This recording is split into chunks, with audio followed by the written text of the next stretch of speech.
Well, we are live, and welcome back for another week of the Palms Up Show.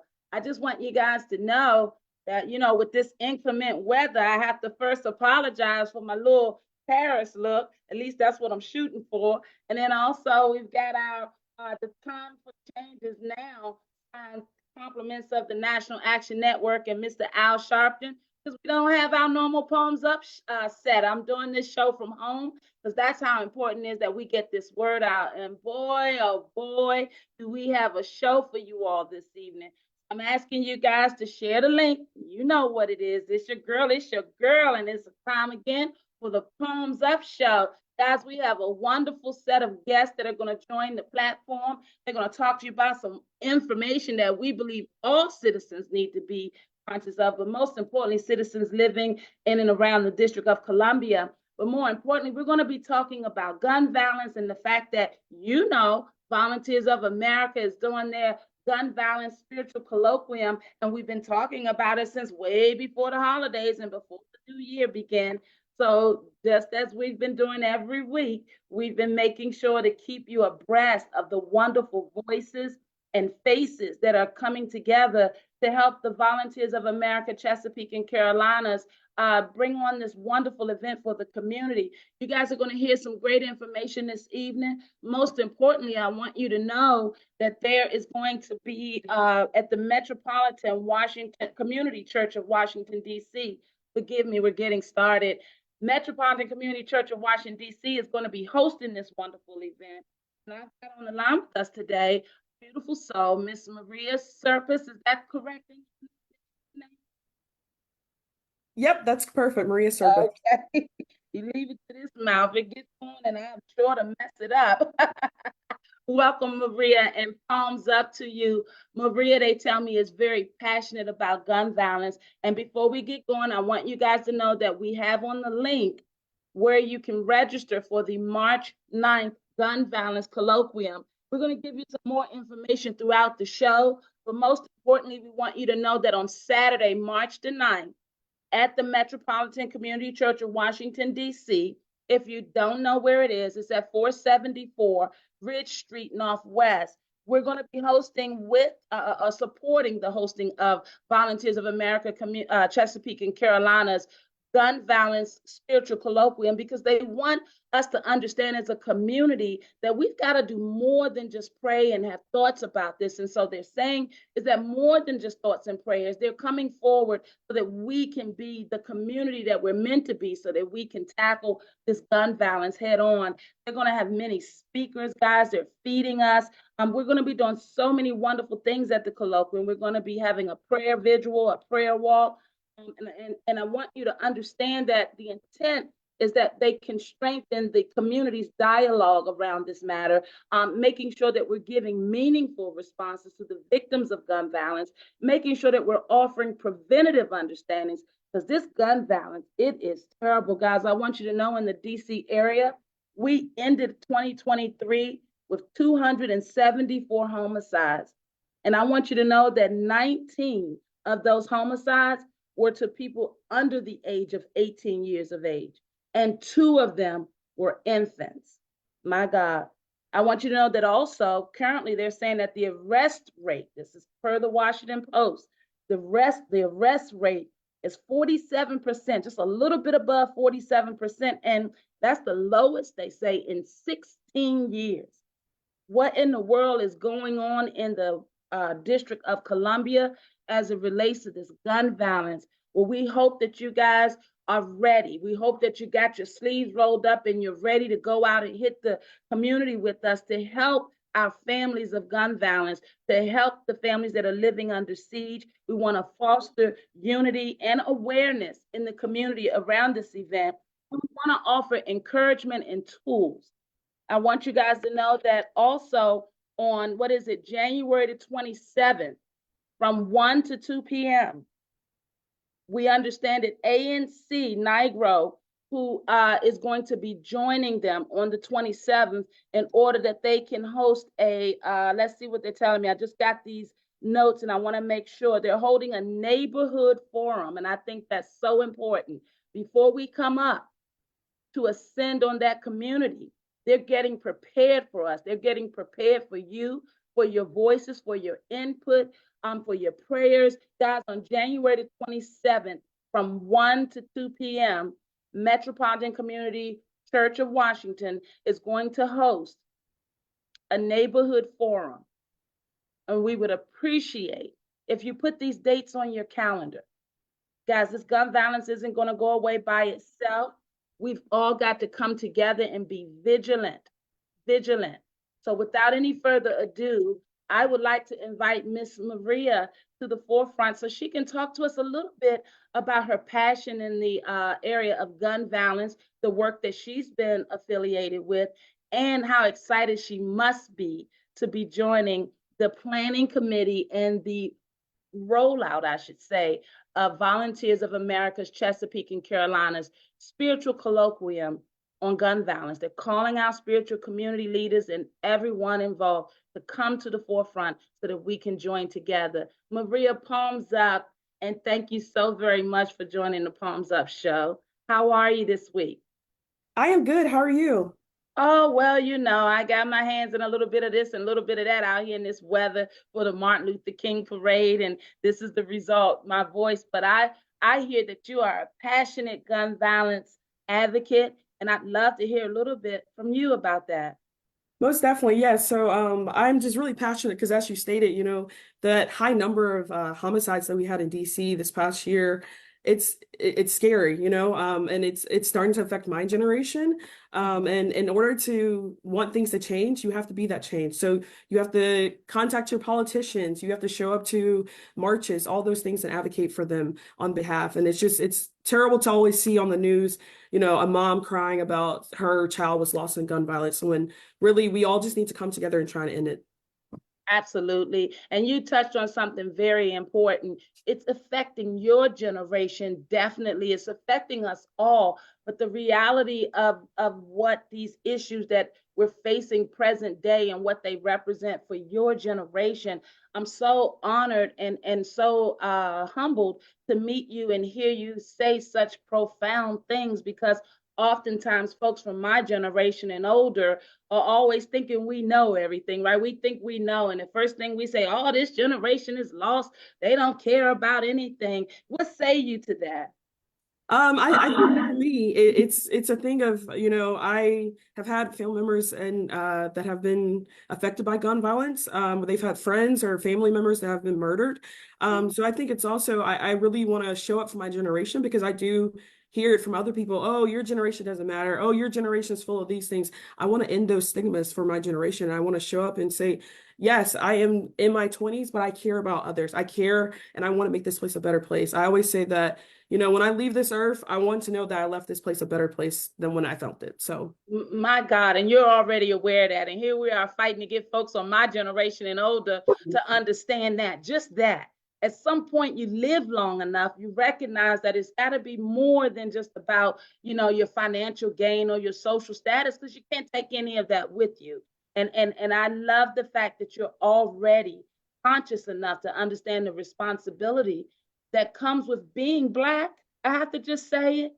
I just have to say it, because oftentimes we can't help those around us till we help ourselves. And there are many conversations in our community that we need to have. Are you excited for this Volunteers of America spiritual colloquium on gun violence? oh, I'm so excited. I hope you guys will come join us. It's going to be great. We're going to also have a list of politicians so that people can really look in their area and contact your politicians and reach out to them. I really believe it's going to be a great event, and I really hope a lot of people show out for us. And of course, if you see me there, please say hello. All the things. I think it's going to be a great event. I hope you guys can join. That is awesome. And I want them to understand Chaplain Jules, she's such a force. She's Yes. such a force in bringing this forward and spearheading it and making sure that our planning meetings happen. Guys, if you are looking to register, if you're looking to get your company or your agencies involved, there's still time.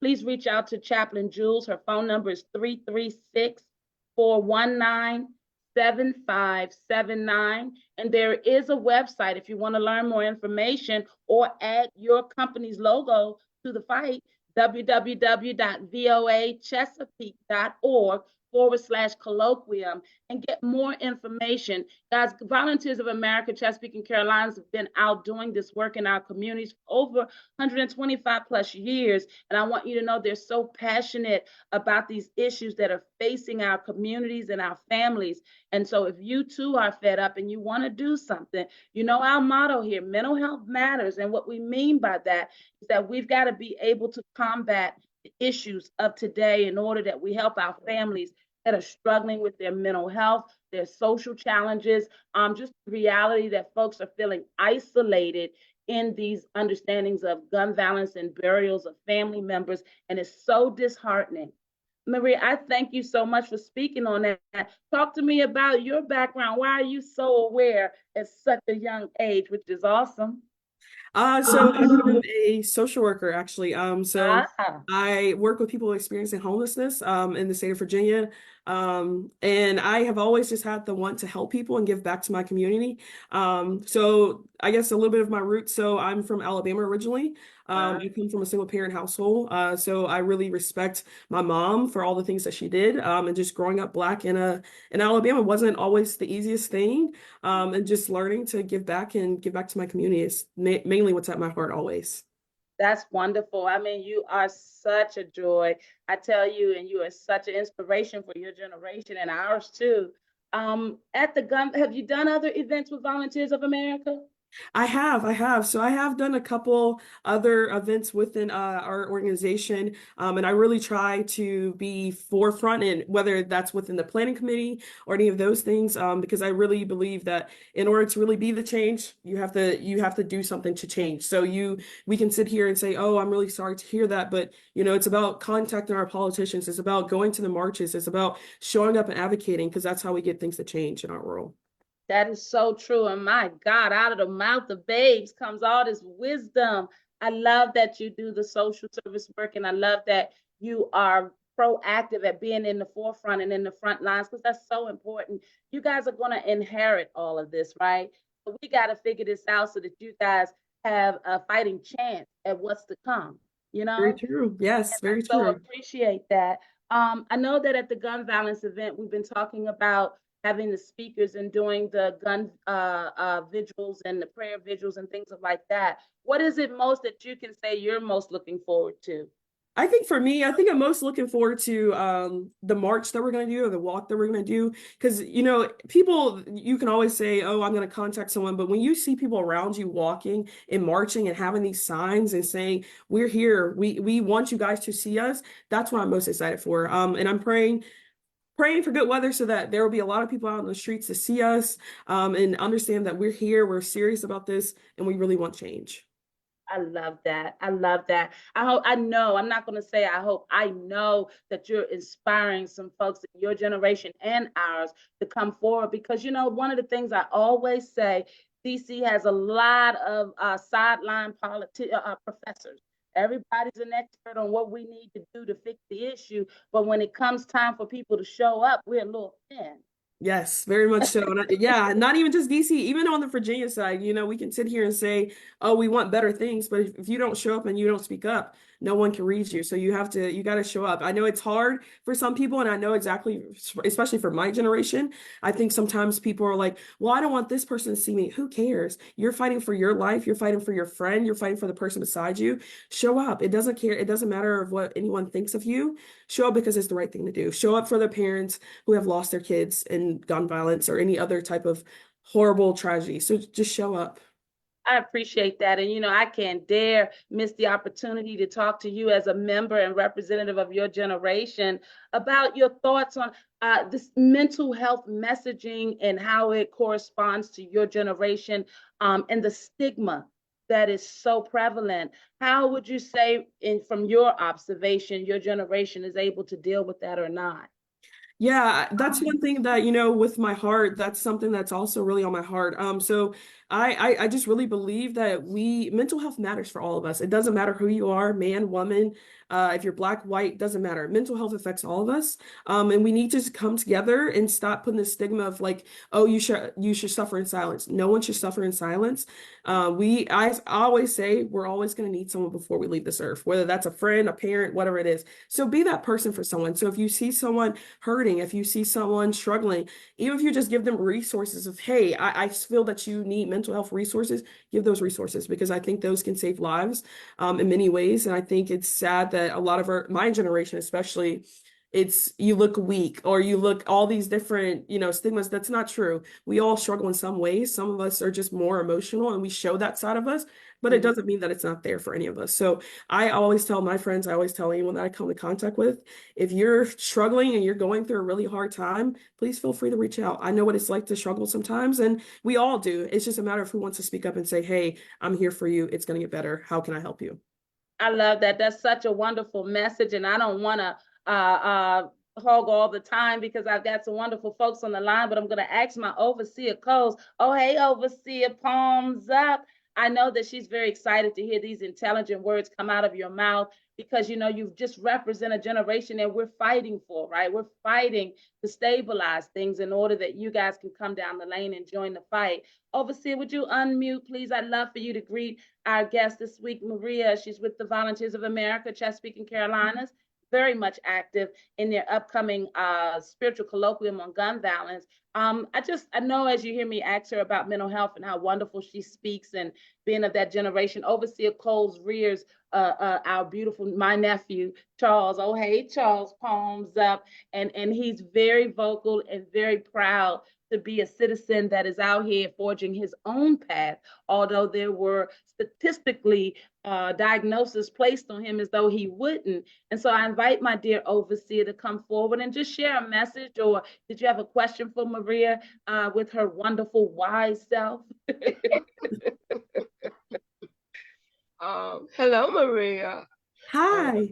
It's just encouraging to see a younger generation really getting involved because I have a son that has 5 mental health issues on paper, and he's not supposed to be where he is now or accomplishing stuff. And my son was able to get his high school diploma, and he just graduated in December. He went down to the vocational center down there by Morgan U, got his certification in auto mechanics.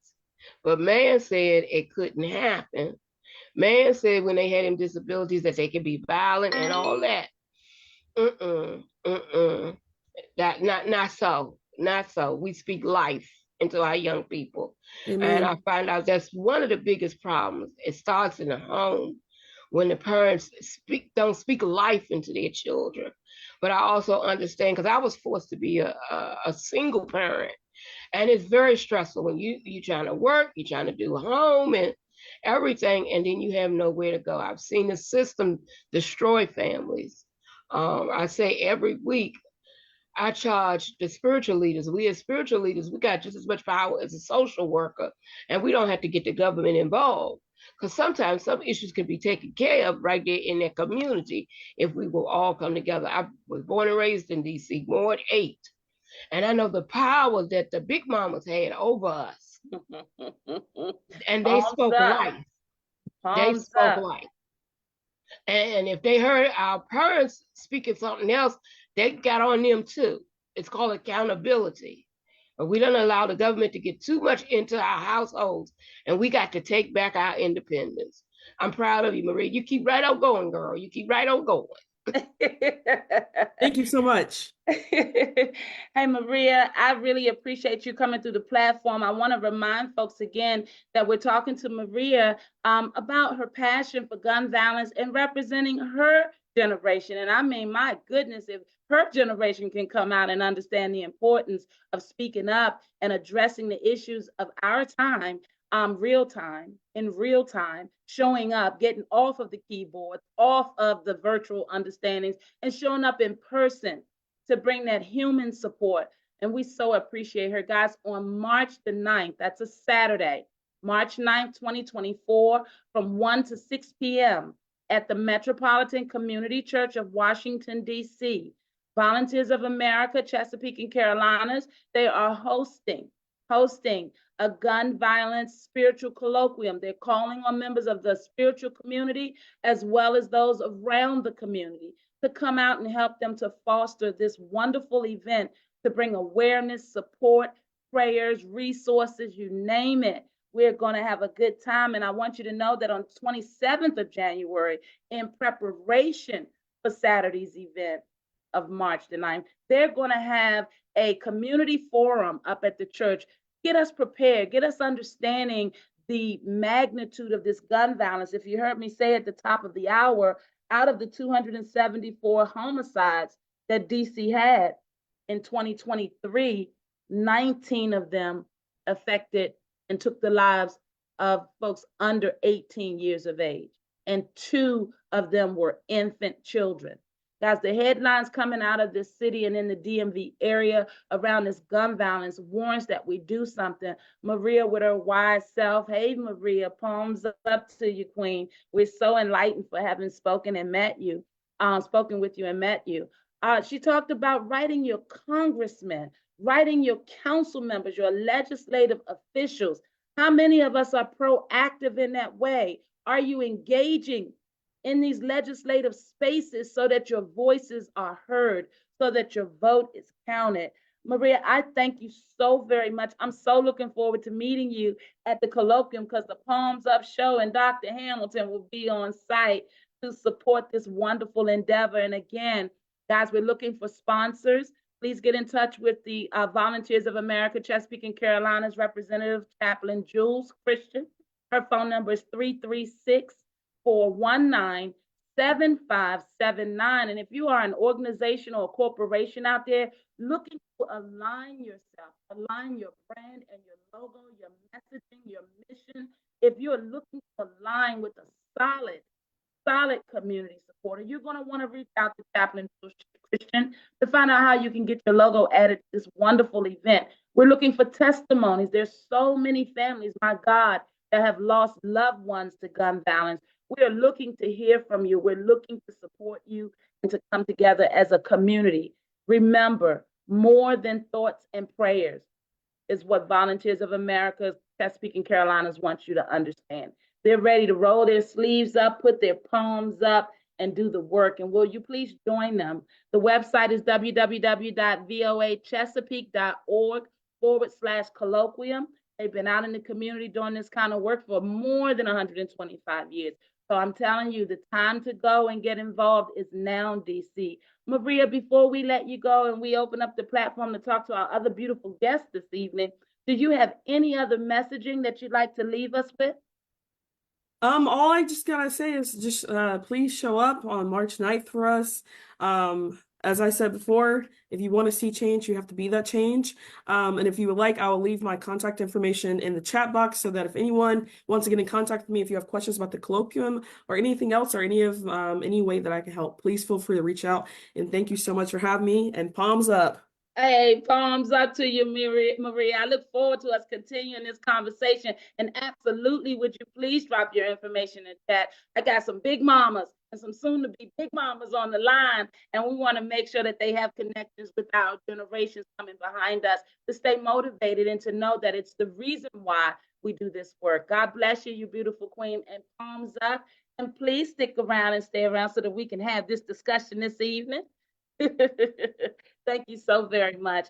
Hey guys, it's your girl, and I want you to know that the colloquium for Volunteers of America, Chesapeake and Carolina is coming up on March the 9th. Guys, come on, the calendar days are ticking down. You don't have a lot of time to get prepared and to get this word out. So we're depending on you guys. If you're sick of the gun violence, do something, palms up, show up. Don't just talk about it, be about it. That's right.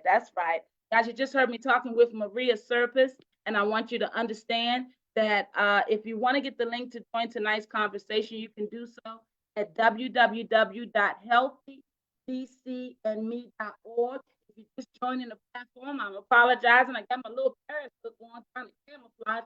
It's a bad hair day on this wonderful day of snow and inclement weather. In the meantime, we also got our makeshift, the time for change is now. I don't have my poems. We're not on the set. I'm doing it from home, but I'm just as motivated. And I thank all of my wonderful viewers for sharing the link. That's right. We're going to Congress. So I need you to share this link and help us get this word out. 1,000 motivated, caring hearts showing up to rally against the fight for families of dialysis. Guys, you know us, mental health matters, and families are sitting in their housing, worried about their housing conditions, worried about their health conditions, worried about social understandings, worried about bullets flying. I'm telling you, the list goes on and on. We've got to do something as a community in order to change the reality of our faith. Guys, I want you to know that I've got on the phone with me a host of beautiful mamas. They showed up. And they are gearing up, getting ready to go down to DC to testify at the DOB housing hearing that's going to be on January the 18th, Thursday, January the 18th. Did you guys know that you can testify when things in your community or in your housing situation get so bad that you just can't take it anymore, which should be pretty much everybody's position right now, palms up. I want you to know that I'm joined by members from quite a few communities around DC. Let me see if I can get this shout out going on. Hey ladies, I got Miss Barbara Cooper on the line, president of the Marbury Plaza Tennis United for Change. Then I've got Miss Sandra Gray, who is the vice president for Marbury Tennis United for Change Tennis Association, and they have been very much in the forefront of trying to bring attention, awareness, resolution for families living with mold, asbestos, rats. They stood out in the falling snow on yesterday on Martin Luther King Jr. Day. As he fought for justice, they showed up to fight for justice in their communities because they will not take it anymore. And we must speak up. And I applaud you, beautiful women. Palms up to you. Looks like we also have Miss Yvonne Hunter carrying on and representing for her community over there at Nash Place in Ward 7. Palms up to you, Miss President of the Tenant Association over there, getting the things together and making sure that her residents organize so that they can call out the injustices that are going on in their communities.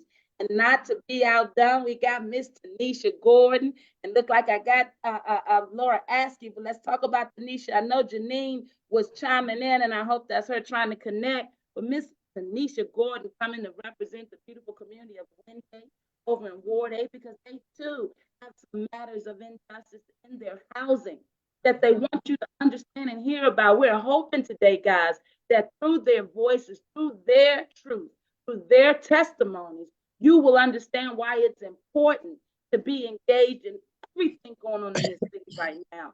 Palms up, you hear me always say mental health matters, and I'm telling you, living with rats and roaches and bugs and mold and asbestos and water flooding, elevators that don't work. I mean, what do you do out there, DC? What do? You don't just take it, you organize, you come together, and you support the leaders in your community. Ms. Tanisha Gordon, president of the Wingate Tenant Association. Again, palms up to you, Queen, and palms up to everyone on the call. I hope I didn't leave anyone out.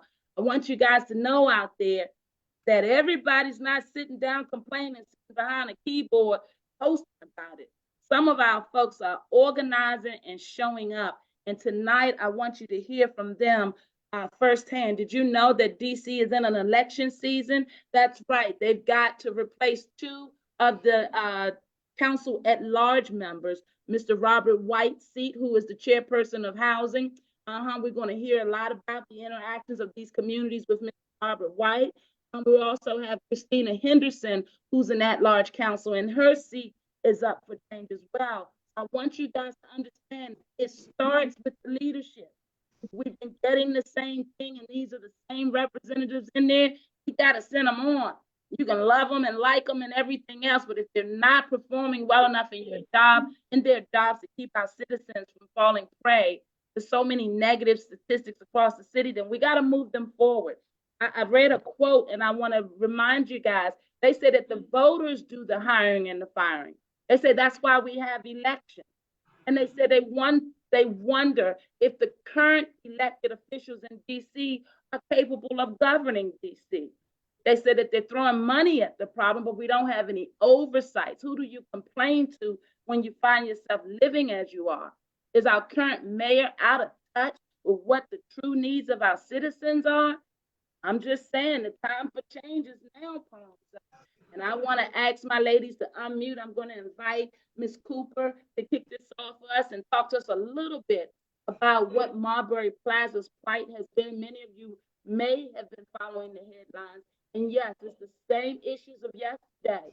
Been going on too long. Ms. Cooper, come forward and palms up to you, Queen. What's up, everybody?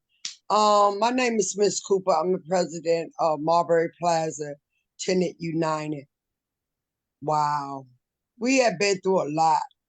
It's unbelievable, what we have been through. But in spite of, we keep pushing on. We've been through bankruptcy.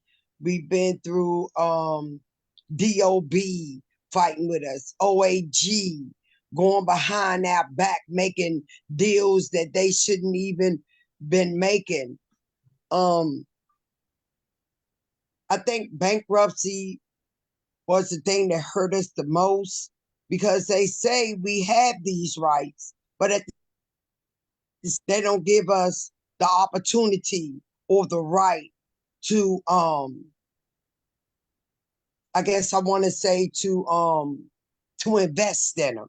They will snatch them away from us before we even get a chance. That's TOPA and DOPA. Why have something set up for the tenants that y'all know that it's impossible for us to use? So I think that it's bad. I think that like Rhonda say, it's time for us to get them out of them seats, because for real, they're not helping us. Even Mayor Bowser, I sit back and I think she was out there at the march, and they had to literally take her all the way, telling that they was going to take her to court in order for her to give us some food stamps that was already for us to have. She wanted to do what she wanted to do and not even thinking about us. And not only that, we over here struggling. She went to see about dogs that was drowning, and we got people over here dying, from mold and asbestos and rat droppings and stuff.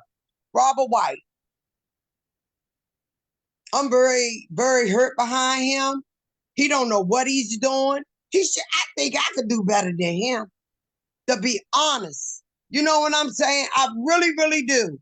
Because we talked to him face to face, and he literally told us he didn't know what to do. But let me tell you what he did know what to do. Come on with it. When them whiteys came down there and them whiteys writ that paperwork up about the social housing and Green New Leaf deal, they signed off on it. Wasn't none of us, not one black person that I see that was sitting in that room or was invited to be in that room. We never got an invitation. But yet y'all gonna tell us how we want to live? That ain't working for Miss Cooper. You're not gonna handle me anymore, as Rhonda said. We're gonna tell you what we want. Y'all not gonna, what we need. Y'all not gonna give us what you think we want. That's right. That's where I'm at. And I enjoyed myself so much at Martin Luther King parade. Although I was cold, my hands was cold, but God is good, because I seen some people and I said, baby, I need them gloves. He took them gloves off and gave them to me, and I was just so overwhelmed. And like Rhonda said, we're going to have to get out here and we're going to have to pull our people in. We really, really have to do that, because I guess it's fear. I don't really fear nobody but God. That's right. Thumbs up. Fear nobody but God. And God has brought me a mighty long way. And that young lady that was just talking, what's her name? Maria. She's still on here. Yes, she is. Maria, I want to say this to you, sweetheart. You're doing an awesome job. For That's right. somebody your age, and let me tell you why. I had two brothers that got killed by gun violence. Both of them steps away from home. One of them trying to run home and got killed right in the middle of 17th Street. Another one on M Street. Mm. But see, let me tell you this. So you got to clean up the drugs first. So you can say gun violence. Gun violence play a big part. But let's get down to the root of the problem. See, the problem is not all guns. Drugs is the problem. See, Yes. because both of my brothers was into that lifestyle of drugging. Oh, I'm going to hit this ball. I'm going to hit this weed. It started from the weed. Then it lead to other things. I know. I can talk about it. I've been there, done that. I got 20-some years clean from drugs and alcohol by the grace of God. So first, Look you at got to God. clean up the drugs. That's what you got to do.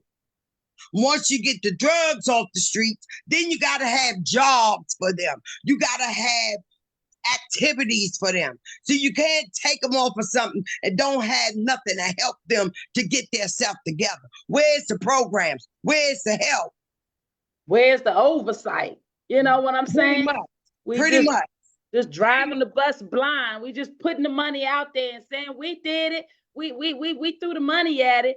But like you said, Ms. Cooper, we're not seeing any impact, any healthy And this is outcome. my last thing to say about this situation. The government they set our babies up. I don't care how you look at it. Legalizing a little portion of drugs. It's all right for you to smoke it. You won't get locked up. You won't, if you're doing it the right way. It ain't no right way when you're doing drugs. Drug is a drug. I don't care how you look at it. Period. See, that was set up. Then when you go to try to apply for a job, but it's legal, but you can't get that job. Now, which one is it? Make it make sense to me. Because if it doesn't make sense to me. Because if they tell me it's legal and I can smoke it, then if I go and take a urine and my urine dirty, what's the problem? It's legal. No, it's a problem. That's a setup. Yes, Queen. So speak. I commend you, but I want to ask you a question before I leave. I know, but I'm not going nowhere. Before I turn it over to somebody else. How many young people that you have your age range working with you? That's what I want to know. Maria, you got to unmute, babe. No, that's a good question. Thank you so much. That's why I always encourage my friends, because that's where it starts. It starts with us. I need more people on my side. And I appreciate that. And I 100% agree with you. It's the drugs. And that's where we have to start first. But we got to speak up, and that's why I encourage everyone that I know that's my age, come. It doesn't matter if you don't say a word, but if you're there, it shows so much more than if you don't show up. Because you first got to step into the room to even be heard. So that's the first step to everything. Thumbs up. I love that. I just love this exchange, and thank you. You're so right. Hey guys, it's your girl. Palms up to you. Yes.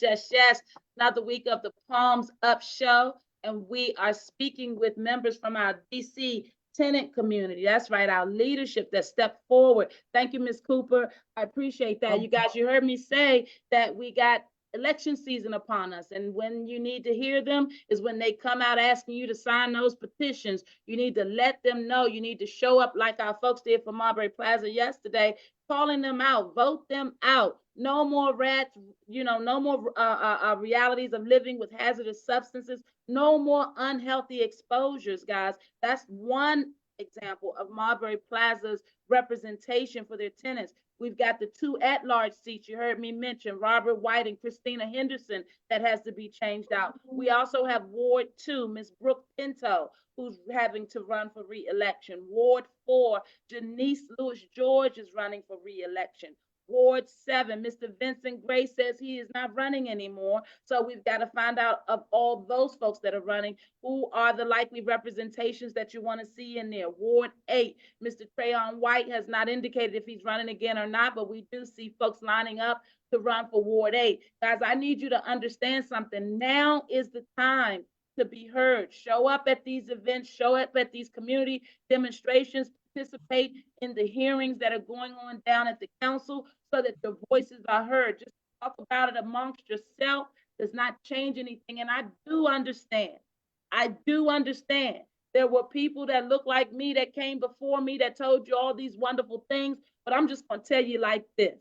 I'm a student of Marion Barry. I understand the fight that he fought for those of us living in Ward 8 and other communities to get over that wall and start to be exposed to the community around us so that we could be good stewards in our community to make certain that we're not living with the conditions we're living in. Guys, we're waiting for people to care. We're waiting for them to make changes. Well, what if I told you they live right amongst you, and still don't help to bring out change? As Ms. Cooper represented, we don't like to be handled. For 2024, can we just adopt as DC citizens the moniker no more handling, right? We want change and we want outcomes that we can appreciate. Ms. Sandra Bray is on the line, another strong Marbury Plaza voice. I'm going to bring her forward, and then we're going to talk to some of the members of the Wingate community, and then we're going to keep it going and shout out and palms up to the Woodbury apartment community has shown up. And then we're also going to talk to Chesapeake Street Southeast because they got representation on the line. And we're also going to talk to Nash Place because they got representation on the line. Guys, I need you to hear from these leaders' mouths, these change makers who have come forward to say no more will they live like this. And if you think they're going to vote for you, if you think they're not going to let their communities know not to vote for you, the time is now and the buck stops with us. How you doing, Miss Bray? Palms up to you. Will you unmute and talk to the beautiful people? Can't hear you yet. You gotta unmute. You got it? All right, we're gonna keep things moving because I saw Harold. Come on, Harold, will you unmute? And then in the meantime, we're gonna help Miss Bray figure out how to unmute. I'm gonna see if I can't help her. Hi, Harold Thompson, another community representative from Marbury Plaza, was out there in that snow yesterday with us, calling them out. Thumbs up, Harold, how are you? Good evening, everyone, and I hope everyone's safe and warm. Yesterday was a very, very inspiring event for me. It's been a long time since I've been out in the cold carrying a sign. Now, let me stop you. Did you want us to see your face or are you off camera on purpose? It's your choice. I just want to make sure. Maybe move your camera, just move it physically over so we can see your face. How about that? There you go. That's perfect. Perfect. Sorry about that. Thumbs up to you, soldier. You were saying? Well, yes. It's been a long time since I've been out carrying signs, protesting things for justice. You know, I've done other things, you know, over the last few years, you know, giving money, going to events, but going out there physically, you know, beating the pavement. It's been a lot of years since I've done that. And it was really inspiring, and I'm happy to see that, you know, that both you and Sandra and Barbara and Iris and other folks who might know were there, you know, for the cause. And I hopefully we can continue this pathway forward to get some justice and some of the unjust that's been done to us. And I'm with you guys to whatever we need to do to get this done. All right, palms up. And Harold, in your words, as a tenant over at Marbury Plaza, following these lawsuits and outcomes and understandings and all these different politicians showing up to the property, and you're still fighting for, as you said, these injustices that are occurring. What are some of the injustices that you can help our palms up audience understand that you have witnessed? Well, I guess the first thing that comes to mind is that, as Barbara alluded to that earlier, you know, we have to be organized and speak truth to power. That's right. You know, that's unavoidable. If we don't do that, then we are being complicit in the things that are adversely impacting us. We have to show up and put leather on the road and meet and speak truth to power exactly where they are. That's right. That's right. Yesterday, I noticed that Barbara, and I'm gonna get back to answer your question in a second, but I want Mhm. to include this. Barbara, when Bill Minson came by yesterday and Trayon and to shake Barbara's hand, she gave me cold shoulder, Mhm. and Mayor Bowser, I guess, saw it and didn't attempt to approach her, but she was right in what she did, because here we are, here they are in an environment where they want people to see that they are in with the people, where we know the truth is they are not. That's right. Palms Especially up. Mayor Bowser in particular, Mm-hmm. So I'm glad that was refreshing to see that. And getting back to your question about some issues here at Marbury Plaza, it's a continuing saga, a bait switch. They will fix an elevator, but the hot water is not on. Mm-hmm. They will, take up some carpet in the hallway, but the leak, the building's still leaking. Mm-hmm. There's no security. Mm-hmm. Go on and on and on and on and on. We all know what some of the issues are, but the issues are not unique to Marbury Plaza. It's the same, may not be the same issue, but the same pattern with other properties in the city here in Ward 8. It's a Mm-hmm. pattern of A injustice. pattern. That's right. It's not just Marbury Plaza or Wingate or whatever community. It is a pattern throughout Ward 8, but the city, quite frankly, but it's particularly acute here in Ward 8. And that's That's what right. we have to address as a collective, not as individuals. That's right. And palms up. I couldn't have said it any better. I'm so honored and so pleased that you're at the table because you represent the voice of many men in our city who want to figure out how they can get involved. And really, guys, there's no prerequisite. We just need your voices and show up and be committed to seeing the change that our children and our communities deserve. Miss Bray, will you come on? I see that you got your phone unmuted. Will you add to some of what your community members have already shared with us in terms of your plight over at Marbury Plaza and the justice that you're seeking in your housing? I'd love to, Rhonda. Thank you so much for having me on the call tonight. First of all, I just really want to say this is a beautiful collection of divine people, God's children here. I'm so happy to see this rise returning. They took us through a lot of loops since the 60s to make sure that we really got knocked down and held down for a while, but we're rising back up. And I look at each generation sort of like iPhones. It's like each generation has some new skills, some Yes. new gifts and Yes. capabilities Yes. that as the generation before them, it is our job to do everything we can to clear the path so that they can bring those gifts to the table and elevate and take us further. So Maria Cepas, is it? Am I saying your name right? Yeah. Uh-huh. I'm so glad to see you on here, and I'm just looking forward to so many more young adults coming forward, because when I saw it before, there was a whole host of very young adults in their 20s and 30s that came forward, and the CIA and the FBI did everything in their power to make sure that we would get blocked. But you can hold us down for a while, but you can't hold us down no longer than God will allow that to happen. And it's our time to come back up, and we're rising back up. I'm so glad to see the women that are here on this line, because the women give birth to everything, to our offspring, yeah, to the children, but to the ideas, to the ideas coming into a physical representation. So we're here. The men will be here too in greater numbers. And Harold, I'm glad to see you here representing the men thus far, but this is just the beginning, and I'm so excited to see it. I'd like to just speak on what's holding us back. I think, Barbara, you hit it on the head when you said for Marbury Plaza, it's been the bankruptcy. But really what I'm looking at and what I want to draw to our attention is there is systemic racism that is in place that's holding us back right now. If you look at some of the laws on the books, they're there, but slightly. They're not clear, they're not concise.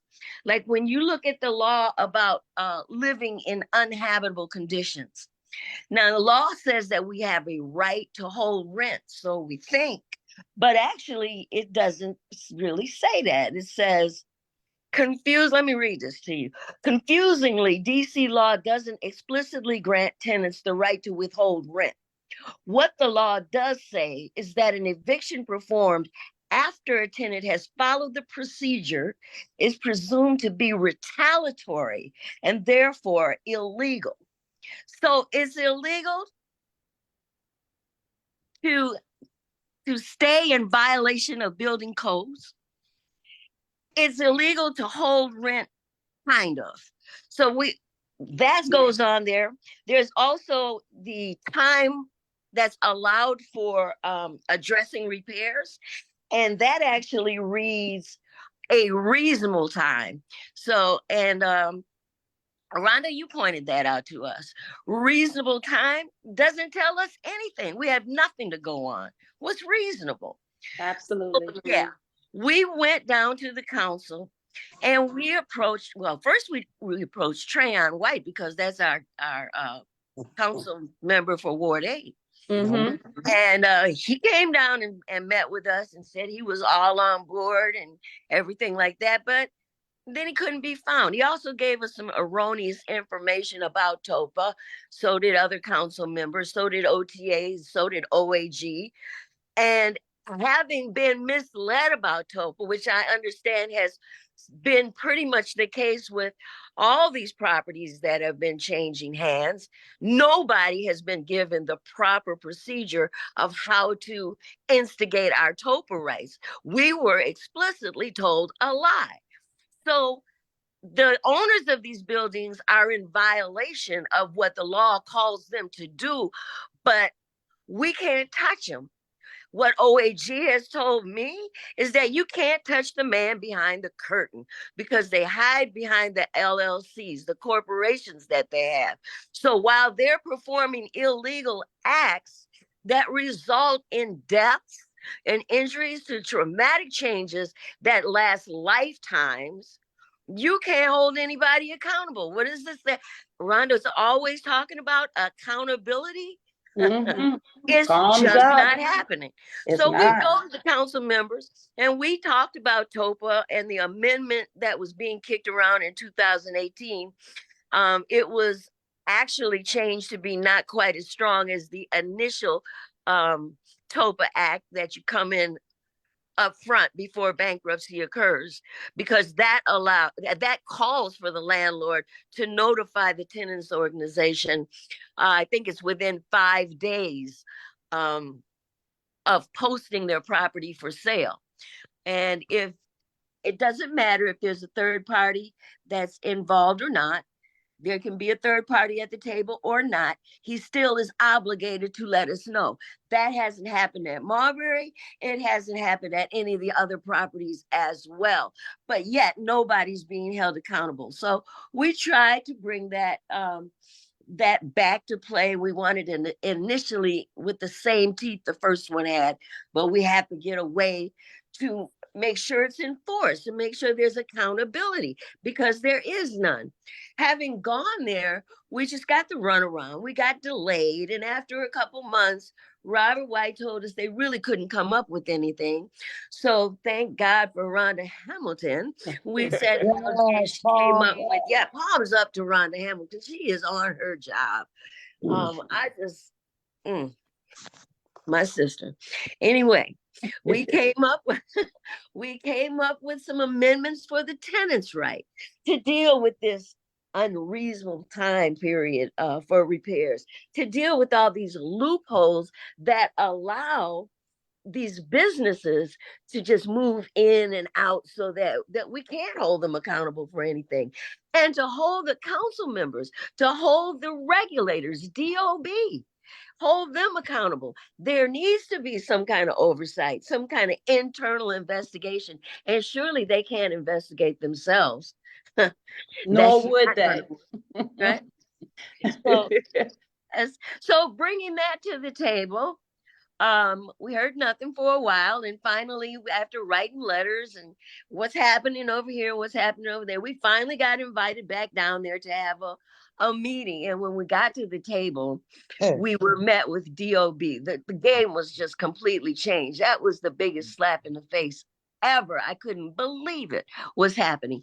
DOB was at the table. We went down there to talk about this this tenants, what is it called? Amendment change. Mhm. Yes, thank you. The tenants amendment change. And we're faced with DOB, who has been postured, now get this, somehow by the time they get there, in a defensive posture. So from the get-go, as soon as they open their mouth, they're in a defensive posture, which comes off really offensive. They're protecting their jobs, they're doing their jobs, and they're talking about what the tenants are not doing. Now, DOB is supposed to be responsible for enforcing code regulations. They have power, but what happens to it? Okay, so we got to look at, not only are we not being represented properly, but follow the money, because unfortunately, now business is supposed to make a profit by any means necessary. I understand that.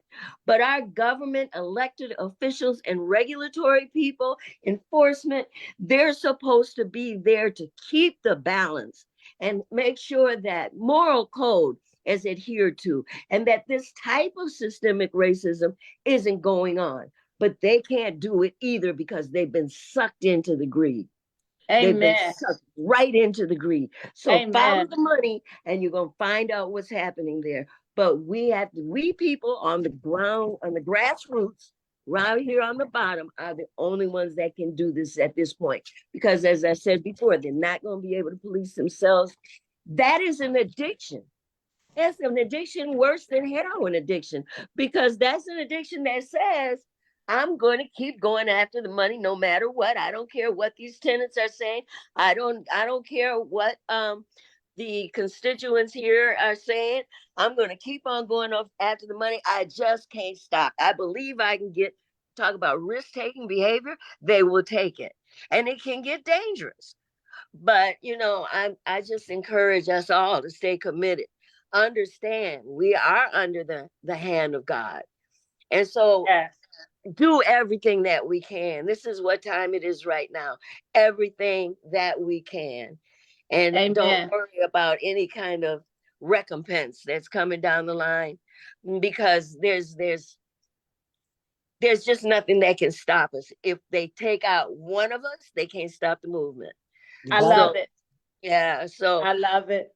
I'm Thumbs just up, that's Queen. about it. That's all I got No, to that's say. fine. You did great, and I wanted you to go on so you tell your truth, just as all of our other reps are going to do for their communities, because we need our viewers to understand the importance of getting this word out. Help us share this feed. It should be as popular as your favorite song, singing group, or passage in the Bible. I really, scripture is what I'm trying to say. I really need us to understand as a people and as a community that we've got to help one another. And if it's not affecting you, it's affecting people that look like you. And it's important that we stay at the table, because these are people's livelihoods. They're living foundations. And so I thank you, Queen, and palms up to you. I got a beautiful Miss Tanisha Gordon. Wait, one other question, Rhonda. Go ahead.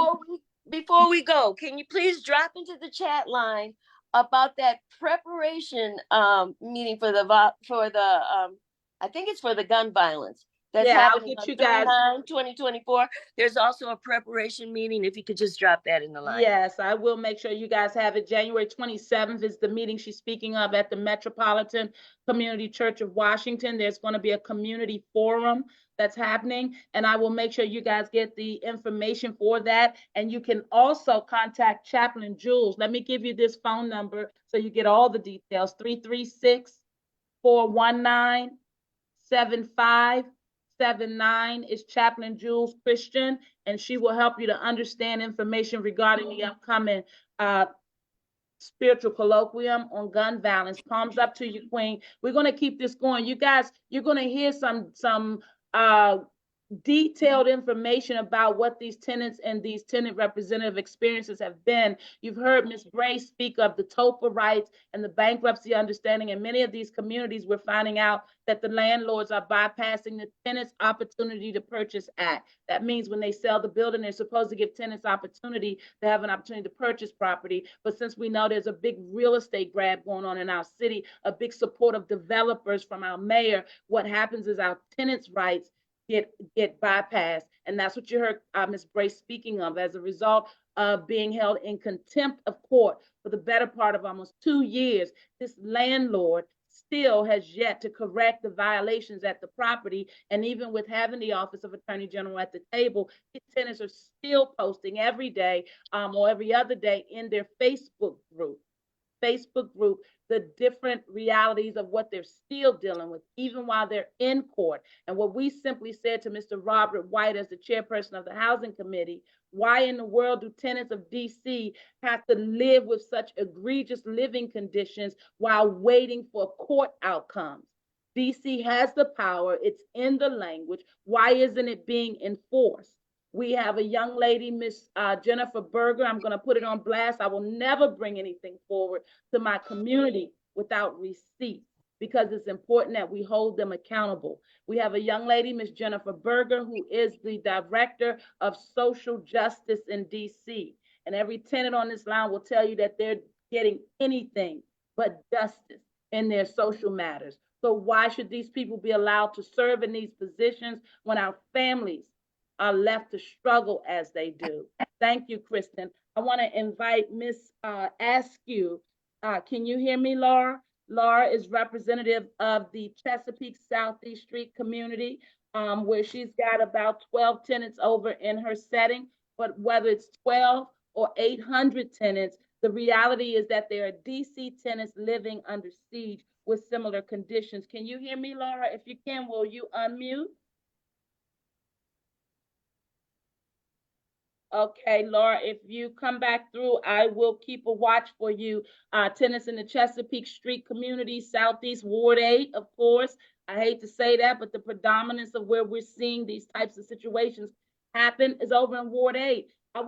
You can imagine, I was so disappointed to find out that seniors and citizens living in Ward 8 were paid $1,000 as an inducement to sign new leases for new construction on their properties without any understanding of the raising of the rent. The reality is that they're over there living with trash accumulating everywhere. So you know the rats and the rodents are running rampant. Of course they have mold. Of course they have pipe leakage. And I don't know, thumbs up, I'm just gonna tell you what we're researching.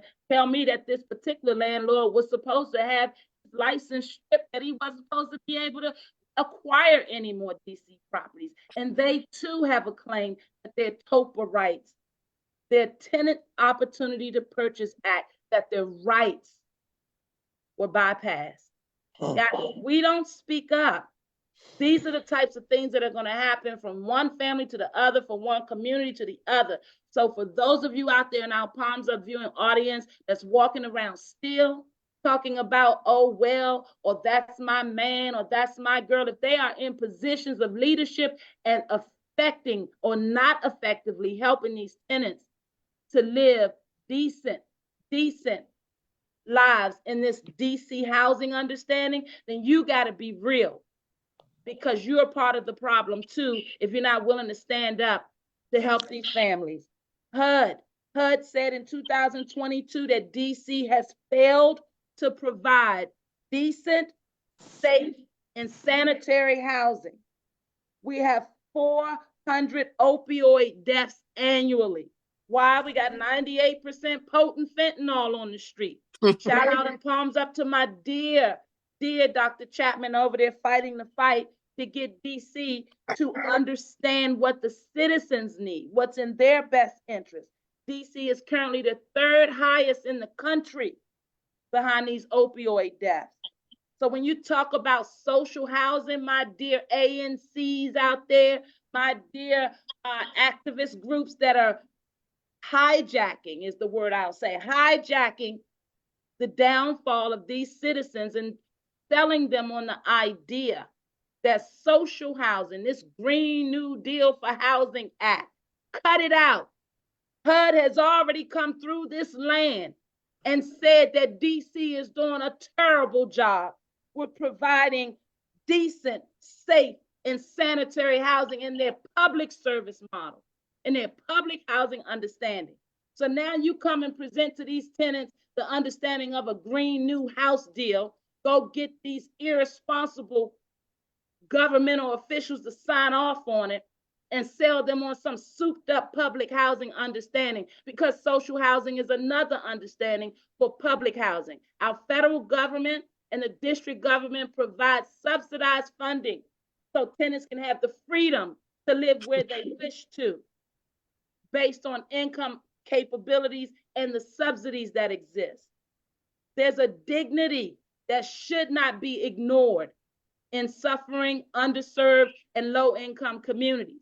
And so when people come into our communities that do not look like us, do not live there, do not invest in us, the type of time and activism necessary so that you are not living all grouped into one setting based on 30% income understanding. No, we're not going backwards. We're going to keep fighting to hold this district government accountable, and it won't be on the backs of these citizens. Stand up, DC, palms up. We're talking to you. We're spreading some knowledge. It's your girl. It's your girl. I know it's going past the hour, but when you got this much wonderful information on the platform and the snow is on the ground outside, let's go. Let's go. Come on, Wingate. Tanisha Gordon, you're on the line, Miss President of the Tenant Association. Will you help our dear Palms Up audience members understand some of the things you're dealing with over at Wingate? And welcome to the platform, dear Queen. Palms up and thanks for your service. Well, palms up to all of you and good evening to everybody. So some of the things that we've been dealing with over here at Wingate, leaks, mold, the elevators were just all down today. They was getting some electrical work done. So I had to walk from the ground floor to my floor on the 9th floor today with my dog. We have people who steal packages in our building.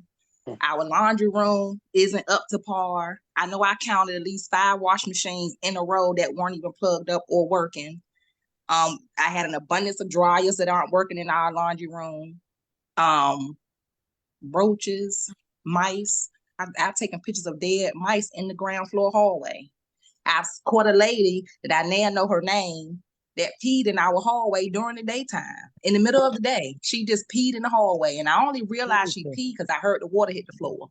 And when I got there, she had already pulled the pants up and was coming out the building. I'm like looking at her like, I know this lady did not just pee right here. But when I came back in the building, she definitely peed in the floor. Huh. And just in between, for me, is more about, it's a combination of tenants and then the property management who don't do their job. Mm-hmm. We have tenants here who allow their company to come here and tear up the building. Our ground floor door stayed broken for a year, and I had some people come. They had a little baby shower in the ground floor room, and they had the door propped open. So I had to have somebody go down and just remind them that their door is an automatic door. So if you prop it open, the mechanism is still opening and closing, which could break it. Our door stayed broke for a whole year. We just had a tree fall down, a dead tree fall down on the property last week when it rained and was windy outside. The little fixes that they have done, somebody had leaked out our rough draft of our rent strike demand letter last summer. So I noticed that the property management started going around trying to fix some of those items. But where my concern is, after everybody go through this, the court stuff and what have you, and then you win a case, like, who does this work? And when does the quality of work come into play? Because it's easy to just patch over something and then say you fixed it, which is what they do. My issue with DOB is the fact that they wait so long to come back out. A lot of these inspectors get in cahoots with these property managers. They're calling them prior to them coming. And one in particular, Inspector Butler, his motto is, as long as it passed what it did, it's okay with them. But that's not okay for me, and that's not okay for other tenants in the building. So what you might think is okay is not okay for us. So with that, I walked around the building with him a couple of times, and he's rubbed a couple of our tenants the wrong way as well. with just his demeanor and his attitude. There's only about 2 of them that I've had contact with that were really good, very thorough. Inspector Peters came out and he did an inspection on 2 buildings over in the Gardens apartments which, if anybody's familiar, they're connected by the basement level. So I just went back there Sunday before last, and I just updated my videos and my photos, and I went to that particular building the same way I did the first time I took the videos. The only difference that I seen was that they painted over the mold in the ground on the back wall when you come in through the bottom door. And the same puddle of water was still at the door. Like, they had a wet floor sign, so I guess you use the wet floor sign to step up to the steps so you don't step in the water. But I say all that to say nothing has changed, even with new management in the office. The awnings were supposed to have been changed last summer. They're still the same. And the purpose of me going back there was because I wanted to see if they had the doggy trash receptacles back there. They have none. So then you wonder why the people who have dogs back there don't pick up the poop. At least if they see the trash can, maybe they might just use it. So, Right. so that's my point of saying it's a little bit of both for me, the tenants and the management, because from a management standpoint and a business standpoint, if they see you don't care about it, then they don't care about it. Mhm. So then we have to contend with those tenants as well. You know, it's a amount of us who want different things to change, and we put those things into action that we want to happen, but then we have those other people who sit on their hands.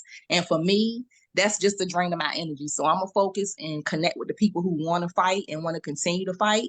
And if they are on board with what we doing, cool. If not, we just gonna just move past you and come back to you at a later time. Because what I think a lot of people don't realize is that it took for Dr. Hamilton to speak in our meeting last night, and after the meeting was over, my brain was just still moving and grooving. So I realized that even with Won't she them do it?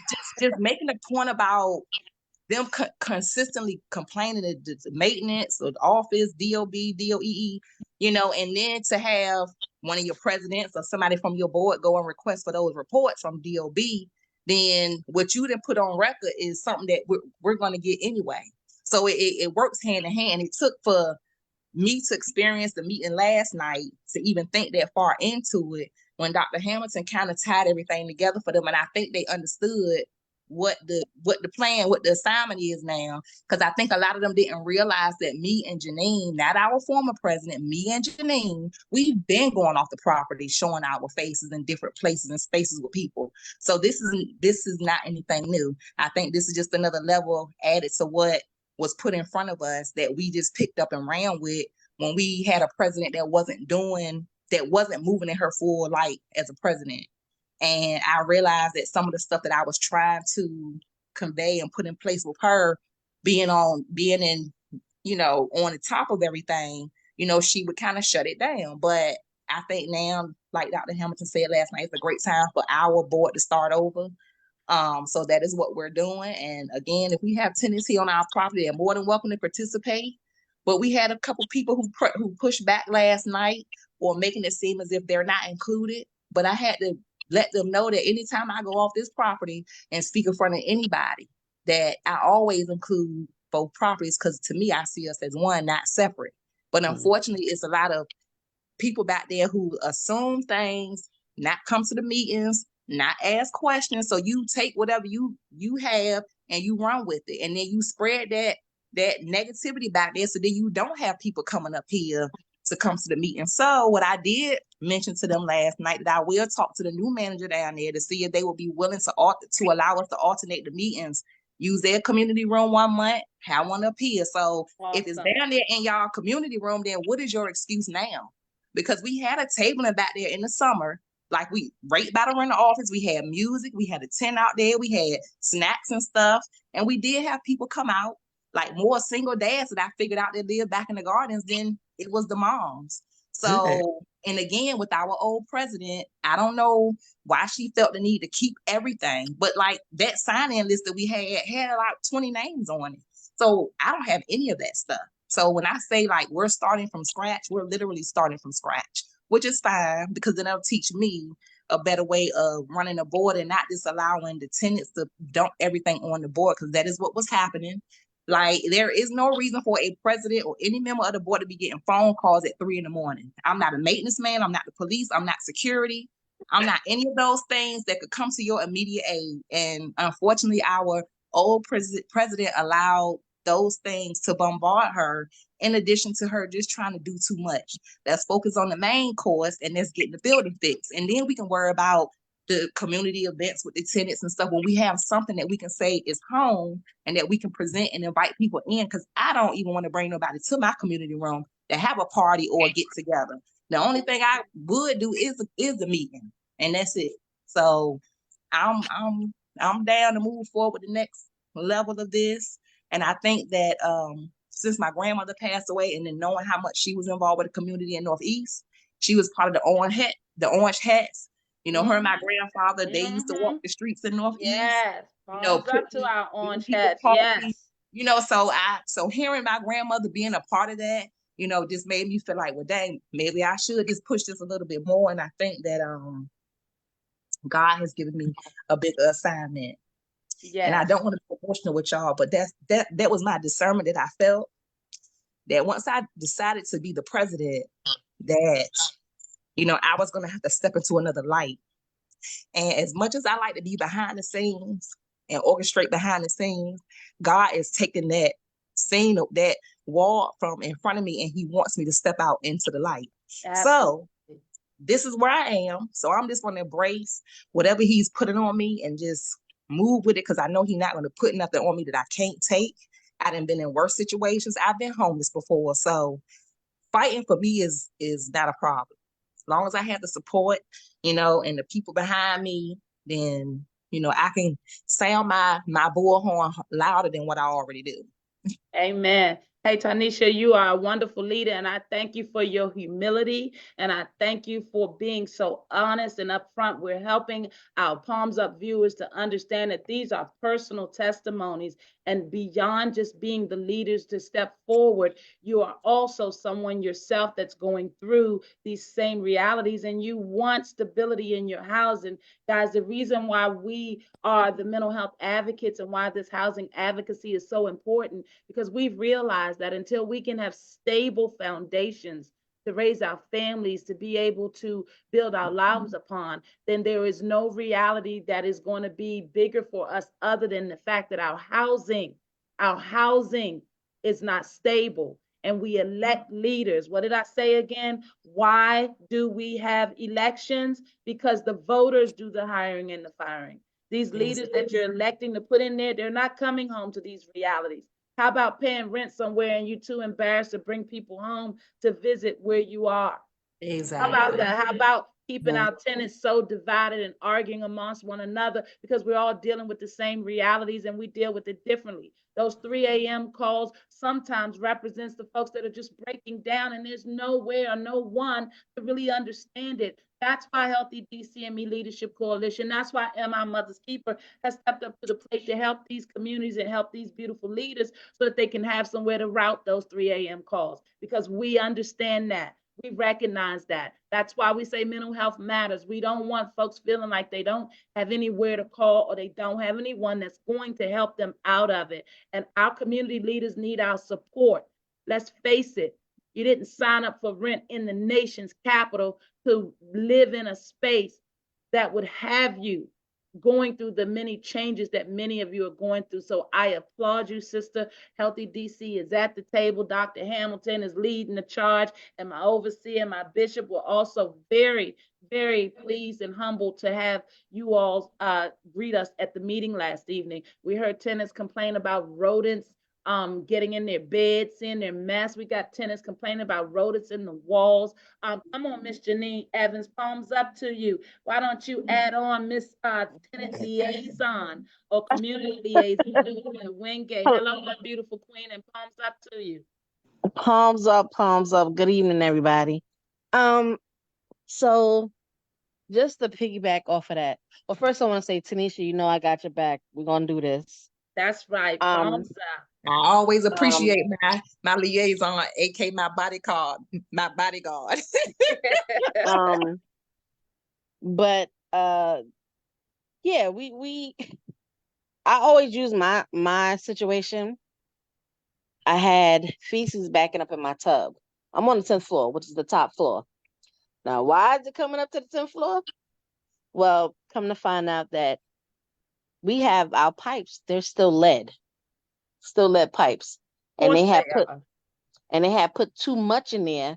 So when they built it up, when you put too much tissue in there or it gets to a certain amount, it clogs everything up. So then everything backs up through my tub, my bathroom sink, and everything like that.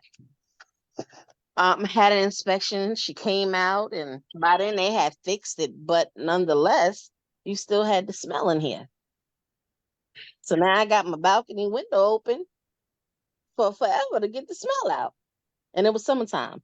And we over here at Wingate. You know, we over here by DC Blue Plains. Blue We don't need Plains. no extra smells, Lord. No, you don't, Palms Up. We don't need no more smells. So it was just a lot. We got that done.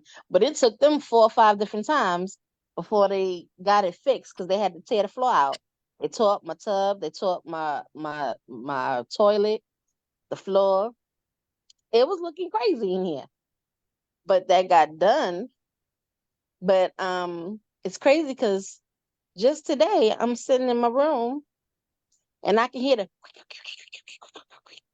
Mice in the so they're wall. behind the walls. Mm-hmm. Matter of fact, when we was in the meeting last night, one of the tenants, she had her clothes in the laundry.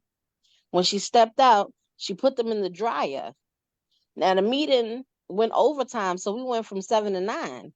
So after 9 o'clock, she goes to check her clothes in the dryer. They're still wet, soaking wet. She had to dry them again for a second time. That is an issue. Okay. As far as tenants, now, Dr. Hamilton, I got love for you and everything, but I want to respectfully agree to disagree with certain issues. Yes, there's a lot of mental health, and Black folk don't talk about it because that's don't tell our business outside the house type of situation. So it's definitely generational. At the same time, you have those that know how to use it to their advantage, and then there's just those that don't give a hoo-ha. So people have to start taking accountability. Okay. We agree. We on the same page. You have to take accountability because this is ridiculous. But you're quick to say, oh, the white man, the white man, the white man, the white man. But you're destroying your own stuff. That's where I have the issue at.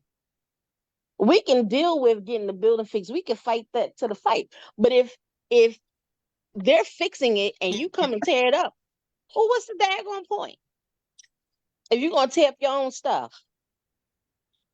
Now, I don't have an issue with people that have Section 8 and stuff like that, but some of them, that's not all, some of them know that they can just pick up and go. I don't have that luxury. I pay market rent. Right. And I don't have an issue with saying I pay $12.41 for my 1 bedroom. Okay. And that's too much money for what you've been over there dealing with and navigating. Right. But because, again, a part of this is generational. They don't know nothing outside of the hood. And you have that mindset. Some of them have that mindset where, well, this is the end all be all. We good. As long as I can go buy a Louis Vuitton bag or get this nice, sexy Brazilian weave, we good. The mentality has to change. It does. It does. But you have to want it to change. I can't want for you more than you want for yourself. So if you're okay just constantly complaining about, oh, I got da-da-da-da-da-da, but you're not trying to put no effort to fix it, then I don't know what you want me to do. Thumbs up. That's real talk. That's real talk. Yeah, it is. My career and my path has led me into the mental health, the homelessness, substance abuse, and domestic violence area. And just to get on topic, yes, weed is the gateway to other things. Okay, but yeah, we're getting hit with the fentanyl, but we have a drug. It's called Xylazine that's coming. Mm-hmm. And it's coming hard. Mm-hmm. It's out here. And Narcan does not Mm-hmm. kill. Nope. It does not bring you Sure back. doesn't. You And it's take eating your it, it's flesh. done. Mm-hmm. Right.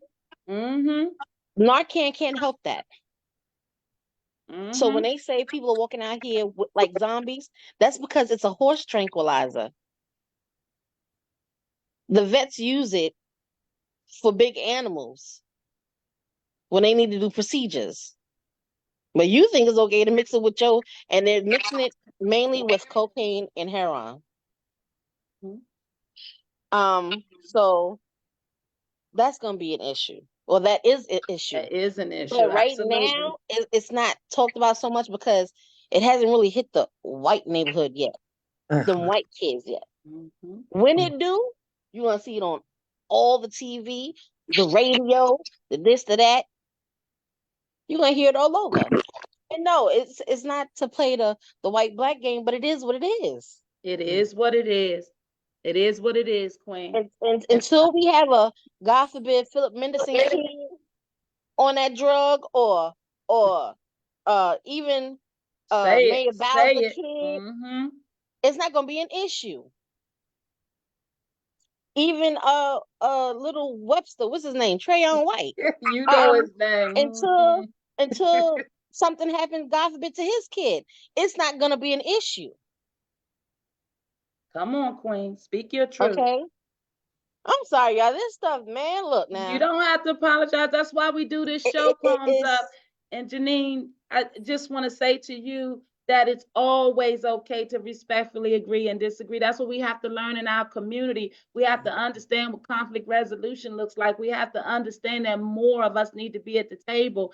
And you are fighting the fight over, what is it, 800 residents? When you got 20 or less than 20 sitting in a room trying to meet and make a decision for the whole. And then the folks that don't make the effort to come out and help got the most criticism. And we've got to have what I call these come to Jesus meetings. And Janine, as I shared with you guys in that meeting last night, I'm Ward 8 for life. I know how to have a conversation on the block or in the boardroom. But the reality is we're not getting anywhere as a culture to keep having it on the block. So somebody's got to step forward and raise the bar. But in the meantime, we got root cause realities going on in these four walls of these houses. And then, being in mental health, when you start to peel the layers back, you start to realize that sometimes people are how they are because they're part of this cycle, this generational reality. Right. And the truth of the matter is, what we can't do as a people is fight this fight one-dimensionally. You can't expect people's behaviors to change when they still living in the conditions that they're living in, using the drugs, still making the same choices, not being held accountable. And then what happens? I'm out here fighting the hardest for what? Our children. Absolutely. Our children. Because we have to be willing to do something for our children that we don't do for ourselves. And so I applaud you, you leader, and you keep on speaking your truth. And please don't apologize. Thank you and Tanisha for the work you're doing over at Wingate. Absolutely. We are at the table to support you all. And we're going to put everything on blast because the city needs to know that you guys will not be quiet collectively no longer. And we're going to help you to build those voices. And we're going to make sure to get all of the communities connected, get all of you connected so you can keep fighting and you don't get discouraged. I see you, Barbara. You got a question. Hold tight. I want to open up and try to get some of these other communities on because we've been for a while. And I promise you all that we're going to open up the floor for questions on the back end. So please don't forget your questions. I so appreciate you guys. Palms up, palms up. I heard a quote that says, what are the voters getting for their money in DC? What are you getting for all this money that they're throwing out to all these problems? All these services exist, right? All these resources are available at your fingertips. As soon as you say you're having a problem, they say, oh, call the Office of Attendant Association. Oh, call Department of Buildings. Oh, call Bread for the City. Oh, call Neighborhood League. Lined up resources for you, but yet you still live like you live. And the Office of Attorney General is supposed to be representing you all. But I know my Marbury tenants can testify to the fact that they've been told on more than one occasion the OAG is representing the city, not representing the tenants. So where are my attorneys out there to bring these civil lawsuits against the city for these tenants that are living in these conditions that are health challenging? Palms up, somebody out there. See, there's some conversations that need to be had that are not having. And let's talk about this. We want this gun violence to stop. But do we look at, we said over 19 of the deaths, or at least 19 of the deaths happened to youth 18 and under, and 2 infants. But what do the households look like that these folks are coming out of and navigating in and out of? What's going on in their lives that would cause them to feel that they have to survive in the nation's capital rather than take comfort in living? Guys, we got to have these conversations, and there are not people that don't look like us that can come in our communities and have these come to Jesus conversations. Guys, it's time to come back to the table, and we're not always going to agree, but we can always respect each other's opinion and input. And I'm going to tell you something, mental health is a big stigma in our community, but mental health and mental wellness understandings are at the core of a lot of the negligent and the bad behavior that we're experiencing from one community member to the next. I thank you, Queens. We applaud you and we support you. Let's see, Laura, can you hear me? Can you unmute, Laura? Palms up. We're going to keep moving through this so that we can get everybody's representation before we open up the floor for questions. Hey, Laura, ask you over there at Chesapeake Street. Can you hear me? Whenever you figure out how to unmute, or I'll try to help you in the background. In the meantime, I'm going to invite Yvonne Hunter over at Nash Place. Yvonne, will you unmute and help us understand Nash Place conversation in this fight? Fight for justice. Palms up. Good afternoon, everyone. Can you hear me? Beautiful. I hear you. Okay. I just want to say good afternoon, and I just want to let you know I was sitting here listening to everyone, and everyone has legitimate reasons on what they're doing. But one thing we have to look at as Black people, we die from lack of knowledge. Oh. We don't have the knowledge. We don't have the knowledge. I catch the bus and I walk with a walker because I have sciatica. And I talk to a lot of young Black people on the bus. And I said something to one young lady, and she said, "Oh, I don't vote because it doesn't mean anything." Mm-hmm. That's not true. I said, when I was growing up, I'm a 4th generation Washingtonian. And I said, when I turned 18 years old, my mother made all 6 of us go vote. Once you turn 18, you had to go vote. That's I right. didn't know who the heck I was voting for, but my mother told us who to vote for. Excuse me. And one person I remember that we all had to vote for, her name was Nadine Winters. Mm-hmm. And I didn't know Nadine Winters from a hole in the wall, but we had to go vote. So I say this to say that they do have knowledge on what's going on, because the same young lady said, well, Trayvon White is not doing anything. Well, I don't call him Trayvon White. I call him Little Caesar. I said, Little Caesar's not doing anything. But if you keep voting for the same people, that's who's going to be there. Mm-hmm. We are Black people. Because you're a Democrat doesn't mean you have to vote for a Democrat. Come on, Queen. Speak that knowledge. Palms up. People say, I'm a Democrat. What does that mean? Especially when you're living like you live. That person, then you vote for them. That's I right. remember Carl Schwartz running, and I'm a Democrat, and I voted for her. Mm-hmm. Mm-hmm. But we don't know. We just assume that because we're a party, that's who we have to vote for. Speak. So we as adults here and as Black people, we need to get knowledge to our younger people, because number one, y'all have to understand, I'm looking at everybody on here and I don't know what your ages are, but that generation behind us, like that young lady that was on here, Maria. take care of us. And half these children here, I wouldn't want them to give me a glass of water because they don't have, and I'm not blaming the children. One thing we have to do is stop blaming the children. That's right. Children are like sponges. That's right. a taught behavior. Yep. Just like I said earlier, when Miss So-and-so said, go sit in the corner, I didn't care if that was your mama or wasn't your mama. You better go sit in that corner. That's right. You didn't do it. She beat you. Then when your mama came home, she beat you. We have to stop thinking the law is raising our children. My oldest son is 50 years old. And I can remember my middle son being a problem child. And it's no such thing as you can't beat your children. That's a lie. I had police come to my house And I picked up a pipe to bust my son in the head. And he said, "Man, you just can't do it in front of me." I said, "Well, just turn your head." I got insurance on him. To Howard, at that time, DC General was open. That was the closest hospital because I live in Ward 7. You can discipline. I mean, I talk to young people, even young boys walking down the street with their pants down. Baby, pull your pants up. That's right. And I joke of it. I said, "I'm seeing the crack of your butt, but I play numbers, and that makes me not win the number. If I can see, see, it's one. You gotta give respect to give respect." That's right. You turn your head when I walk down the street and they look at me. I say, "Good evening. How you doing, baby?" That's right. "Oh, I'm okay, ma'am." But That's we right. can't look at and say, "Oh, he gonna stick us up." That child not be looking at that. We can get more. You can catch more bees with honey than you can with venom. Come on now. It is. Complaining about what we need to do. We need to get out here and get these young people to help us. Yes. That's right. We need the youngins. Yes. So intelligent, they're entrepreneurs. If they can stand on a corner and sell drugs and make $2,000 and $3,000 a day, that's who we need behind us. Come on, Big Mama. Talk that talk. Talk that talk. Instead of all the time. it's a threat, they're not a threat. If you get one, it only takes one. Mm-hmm. And let's go biblical. Jesus went after that one and left her 99. Mm-hmm. If we just get one, and that's all I'm saying, if we get one young person, be it female or male, to be behind us, little Joe gonna see him and say, "What the heck he doing with them?" Do you see what I'm saying? Because that's our tendency to be nosy.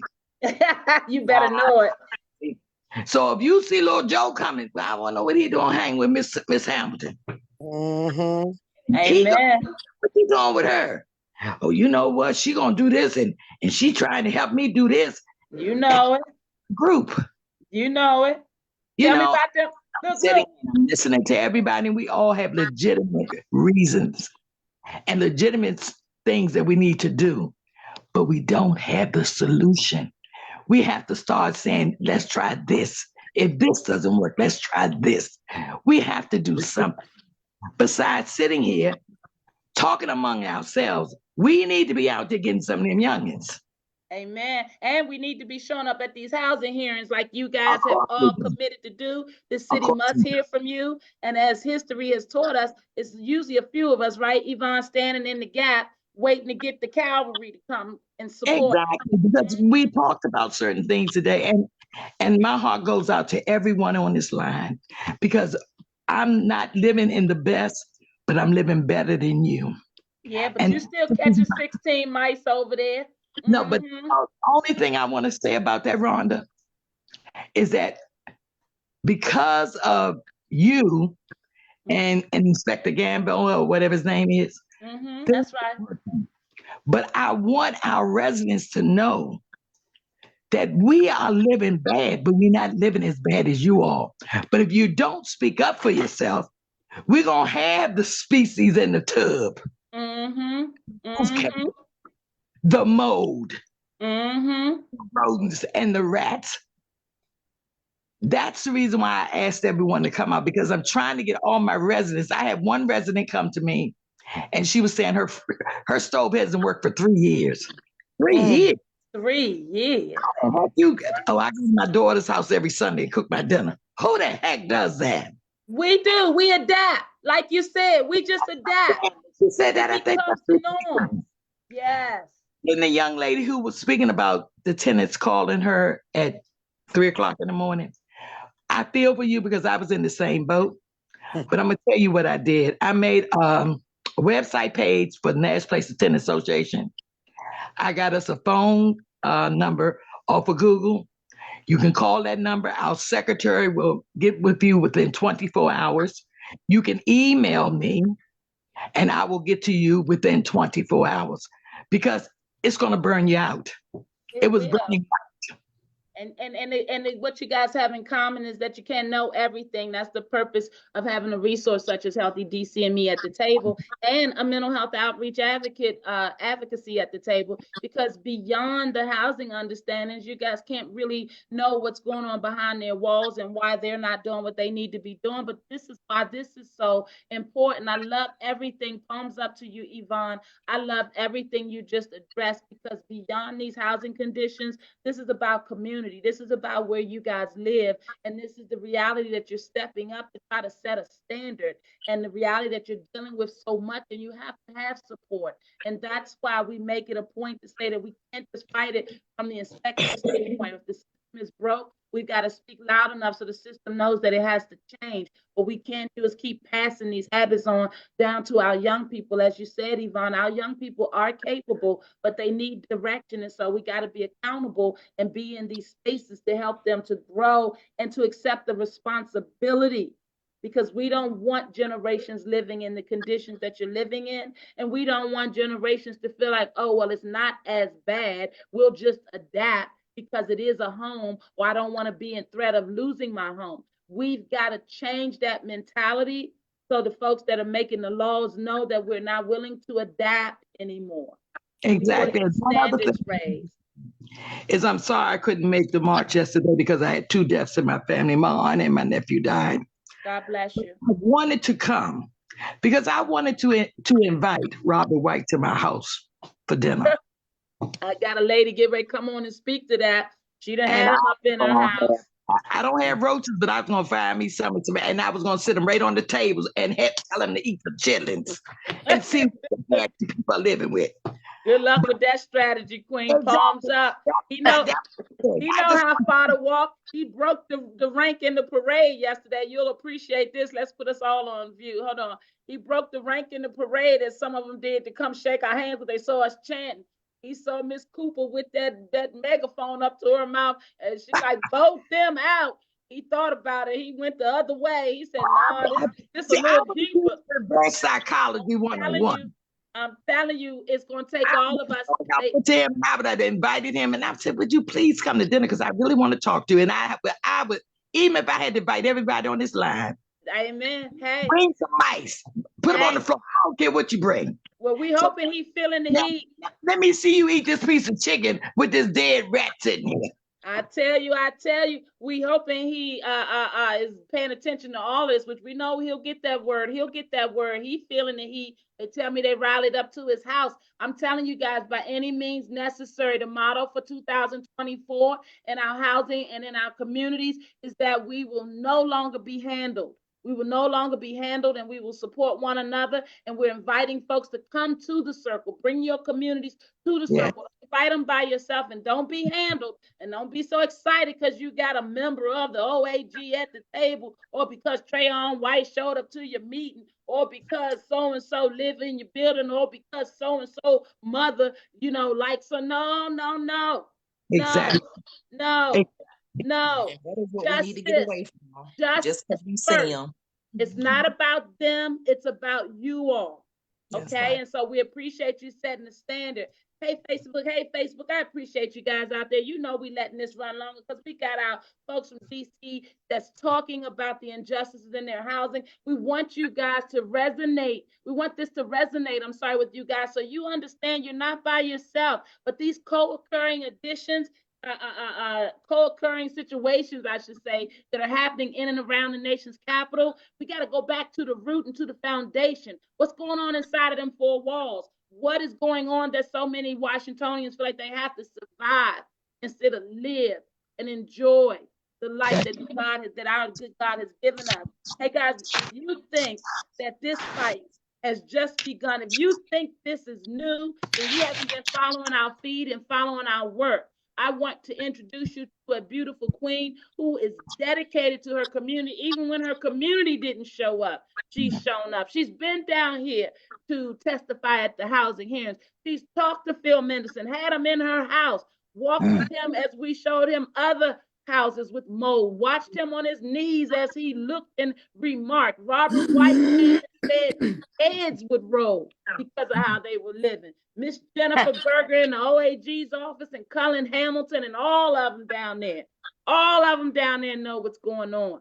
And still, her community would have the audacity to still have them dealing with issues of safety, you know, and other matters of ceilings are still in threat of falling down in many of the units. Some of the floors are still coming up, and this was supposed to be property-wide renovation. So I want you guys to know that we have some leaders, and without any further ado, I want to welcome back to the platform Miss Cornelia Hill from Woodbury Apartments in Southeast DC. Cornelia, can you unmute and speak to our folks and help us understand what's going on at Woodbury past and present? Good evening, everybody. Hello. Hey, Palms up, you know, up. I tell you, I wasn't even gonna come on this call for real. I just text Rhonda and said I'm done because, you know, you have a whole 300-something tenants in this property, and if I can get 2 people to speak, I'm good. Literally called up people to say, tell me what's going on in your house. But like someone spoke tonight, I'm the first one they've ever called. Did you call the rental office? Give me what's going on in your apartment. First of all, you need to call the rental office because they are maintenance. I'm not maintenance. I'm just trying to speak, have a voice for y'all so that we can get some help. You call them up and they say, well, it's nothing really going on in my apartment. But you'll call me up and say something going on in the apartment. See, that's really frustrating. And so I wrote Rhonda not too long ago and say, I'm done. I can't take it anymore. I'm moving. I can't deal with these people. I mean, literally, out of 12 tenants in this building, I believe, I'm the only one that will stand up to these youngins. I call them bunches because I don't want to call them no niggas or nothing. Them bunches who think they have the right to come and stand in this hallway and think you're going to smoke and sell your drugs. You're not doing none of that. You're not sitting on this front. Goodbye. Matter of fact, I don't even have to talk to them no more. I go out in the hallway. They hear my door and they automatically, they're gone. But when you have a tenant that lives next door to me, that they run in her house. I've known this child since she was 5. I'm trying to take it to the Lord in prayer for real because I don't want, no, first of all, I'm a Christian and therefore I'm standing for Christ. And I don't want to talk about her house. And I'm just going to be honest, be transparent tonight. My grandson hangs in there. And I said, you better bring your child out that trap house because that's a trap house. And I'm telling you, it's so much going on in there till it's ridiculous. She have a child that's paraplegic, how you said, he in a wheelchair. Now, I didn't know the child could talk to my grandson. I might have to be and I have an advantage because he hanging there. Now you my eyes and ears because now I need to know what's really going on in there. And he told me that the baby could talk. He's 5 years old. I said, he talking. I didn't know that. But I done called Child Protective Service. I've called police. I've called this fire and safety that one of the EMTs told me to call because she have a note on her door that says oxygen in use, no smoking. Girl, is you literally, you open up the door, you see nothing but smoke in the air. Y'all smoking in there. Nobody has came out. Nobody has. Yesterday, they were fighting so bad, I called the police. Do you know my neighbor said she saw the police pull up and never came up in the building, the parking lot, or anything to come in the building? What kind of foolishness is that? And so I I'm can't sorry. wait till tomorrow to call the rental office again. We have a light bulb that's been out. As of February, will be 7 months. I've asked the tenants, I says, can y'all take me a picture? At 9 o'clock, go outside your door, just the darkness of the night so I can get a picture. I finally got a picture the other day. I'm going to send it to one of the managers down there and to Mr. Gamboa because for some reason, this is what they told us, that the light is censored. It moves with motion. Girl, tell me where did a light come on with motion in a building? The man just told me today that one of the tenants who literally gave me some problems that was going on in his house. He said he has walked in this building. I must was in the back or not home. That they literally, he's a new tenant. There's the young boys would say, "What's up, old man?" Like they were about to rob him. Went upstairs where he lived at in the dark, and a girl and a boy was up there, huh? One of my girlfriends came by and said, "It's somebody snoring in your hallway." I said, "Good, it must have been the apartment." She said, "No, listen to this." I stepped out there and sure enough, he was snoring, man, calling all kinds of everything. I step up the steps. I'm not going to touch him because I can't see his face. I've been in my apartment now since 97. I've been in this building since 97. I raised my children here, so I get the respect from the young guys. That's not a problem. The problem is we have 4 years ago, William C. Smith sold the property to this slumlord who is Capital Realty, who's doing absolutely nothing, period. If you see how the building look in the renovation, you'll be like, what the, excuse my mouth, what the hell? What was that renovation that you did? Nothing. Not only that, sad to say, is that when I say I don't want you in this building, that's what I mean. You're not standing here. I had a tenant, I'm not even gonna call the name out, to call up Miss Hamilton and tell her that she was real nice when she called me. I need you to stay safe and let me do what I need to do. But to tell her to get me, because I'm telling the young guys to get out the hallway. Girl, have you lost your mind? You think I'm really going? First of all, my friends or family, I have a big family, not going to walk through near one of y'all smoking, not going to walk through y'all in this building. It's ridiculous. It's so sad that it snowed. Do you think they cleaned out front off? Do you think they cleaned up sidewalks off?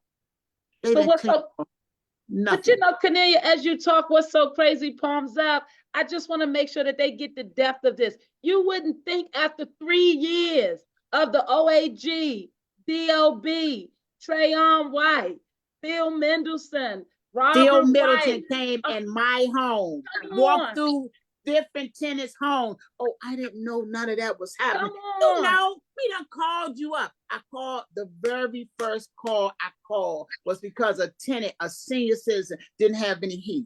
It was freezing. I was like, oh my God. So I found out to call the Attorney General, which was Colin Hamilton. Hamilton. And then he was talking, took the information, and all of a sudden, when it hit his desk or hit the office, I had wondered why I hadn't heard from him. And so when I finally talked to him, he was like, oh, I can't discuss this matter. Yeah, but you was talking to me at first. And so not only that, Robert White has been here, walked around, seen dead rats on the property. And he said heads would roll. Nothing, That's what he said. nothing is being done. Nothing. Nothing. And so we're saying all that, you have tenants, like the young lady was saying, it's not so much as a property manager, but it is. Let's go here. We have had 3 different property managers in 4 years. And state-of-the-art security, right? And didn't they tell the OAG? Security, let me tell you something, how bad it is. I'm sitting with a cluster of mailbox at my bedroom window. I hear all this boom, boom, boom, boom, boom, banging on the. I'm getting up looking. I called him off. Do you have a maintenance guy that have locks, green color locks? No, indeed. I said, well, someone out there breaking in the mailbox out there. It's broad daylight. It ain't at nighttime. It's broad daylight. So they send the security guard around here. Do you know that the security guard came out and they just talking on their phone? I called the rental office back. I said, oh, the guy who was breaking in the mailbox, he's sitting directly across the street from the security guard car. She goes over there and talk to him. They come back. He get out the car. She come over there and tell me something. Oh, how you doing, Miss Hill? You always in the window. This is my window, first of all. I can be in this window as long as I want to. You have lost your mind. And so, no. So do you know, I came back and sat down and I could hear the banging again. I go to the window, girl. The security is banging. The poor security is breaking in the box down to help them get in. But the young lady who actual box it was, she was saying, I told y'all I was coming home. So, okay, I'm known as the window lady because why? When I hear the mailman come, I have people because my knees are having such issues. I can't hardly walk. And so I have somebody who can come and get my mail for me. One night I was sitting here and there was some shooting going on. The shooting must have hit the mailbox out there. The mailman can't even put the people's mail in. Now, this is the thing. He automatically came. He said, first of all, let's talk about go back to when the girl was breaking in the box. He came and seen me. He said, what's this blood on this mailbox? Did you see who did that? I told him what happened. He said, I'm reporting that. So then a couple of nights or a couple of months went by. That's when we had the shooting. And one of the bullets must have hit a cluster of mail, one of those mailboxes. And he can't open the box up. So we have senior citizen, a man who can't hardly see, the older lady, Miss Bryson, all them. So all their boxes in that box. I hate to say, and I'm putting this out here, this shouldn't be, but he helping them out so they don't have to go to the post office because he just sent it to me. He know I'm gonna give them their mail. That's not a problem. Just those ones. It's a few ones. But the thing is, I've had to get on the phone with three of the seniors to call the postmaster general to report this mailbox problem. They made a report. They supposed to been calling them back. The man who can't see, he went up to the post office to get his mail, which was his check, and they told him it wasn't there. But as soon as I made this report with him, they called him back and said, your check is up here. He was just up there yesterday and you didn't give him his check? See, that kind of stuff, which I'm not understanding the system of the period. All of it is crooked, wicked. It doesn't make a difference what it is, but it doesn't make, it's so sad. It really is. The sadness to me is that we see it daily. You're trying to help somebody, and I'm the only one in this building. I said, Lord, if I move out this building, I have a lady above me that can't see. I'm here because I don't want her to have to walk through these crowd of young guys who may not move for her. But as long as I'm here, they're moving because they're not going to be in this hallway. They're not going. I don't care what she got going on next door. When I say, girl, I will bang on her door. She already know who I am. When I knock on her door, the way I knock on, she be like, hey, she told her friends, and then, please, somebody, please go out there and talk to Miss Hill because I know that's her. She already know because I'm speaking up. But it's sad to see and this. I thank you for that. I'm letting you guys tell your truths and speak in these elongated understandings because I need our listeners out there to know. Stop making rush judgments. Yes. Stop being irresponsible and signing for the same leaders to be in office. These are the chronicles of many DC tenants' everyday life. Yeah. And I need you to understand that we got to start coming together and caring about one another. Palms up. And before we get off, I'm sorry. I was just laughing, chuckling about, the little names that y'all got for Mr. Trayon White. Trayon White is my oldest son friend. I literally, when I started having this problem, I emailed him and let him know who mother I was. And it's been 4 years now. I haven't heard back from him yet. Yeah, don't hear back from him. So that's a good segue. You guys unmute before we get out of here and let's have a conversation. Barbara had a question. Barbara Cooper, unmute. What's your question? My first question I want to tell Miss, is it Miss Yolanda or was that her name? Yeah, Miss Hunter, Yvonne Hunter. Miss Hunter, I really enjoyed listening to you. You touch home. You know what I mean. You made me feel some things about how to do better, how to talk to people in a different aspect. I talk strong and I talk real. I don't have no cut cards, but I gotta consider other people's feelings and how I go at them. So I appreciate that. But my question was for Wingate. I know y'all had a meeting last night, and I really wanted to be there, but I got stood up. The person that told me they was gonna bring me, they backed out and they didn't bring me. And I was thinking more or less, Rhonda, I'm driving, I'm a female, I'm by myself. It's bad. Miss Cooper, we losing our audience. Come on. So my question is, y'all had somebody from SOS supposed to come and wanted to talk to y'all. Could y'all please tell me who that person was? Y'all talk offline. We don't need to do that online. Hey guys, it's your girl. I'm telling you. They need to know. Everybody needs to know about them. You want the name out there? Come on, Wingate. Who was our guest from SOS? So normally it's just the regular Hannah, Doug, and Evan is normally who comes to our meetings.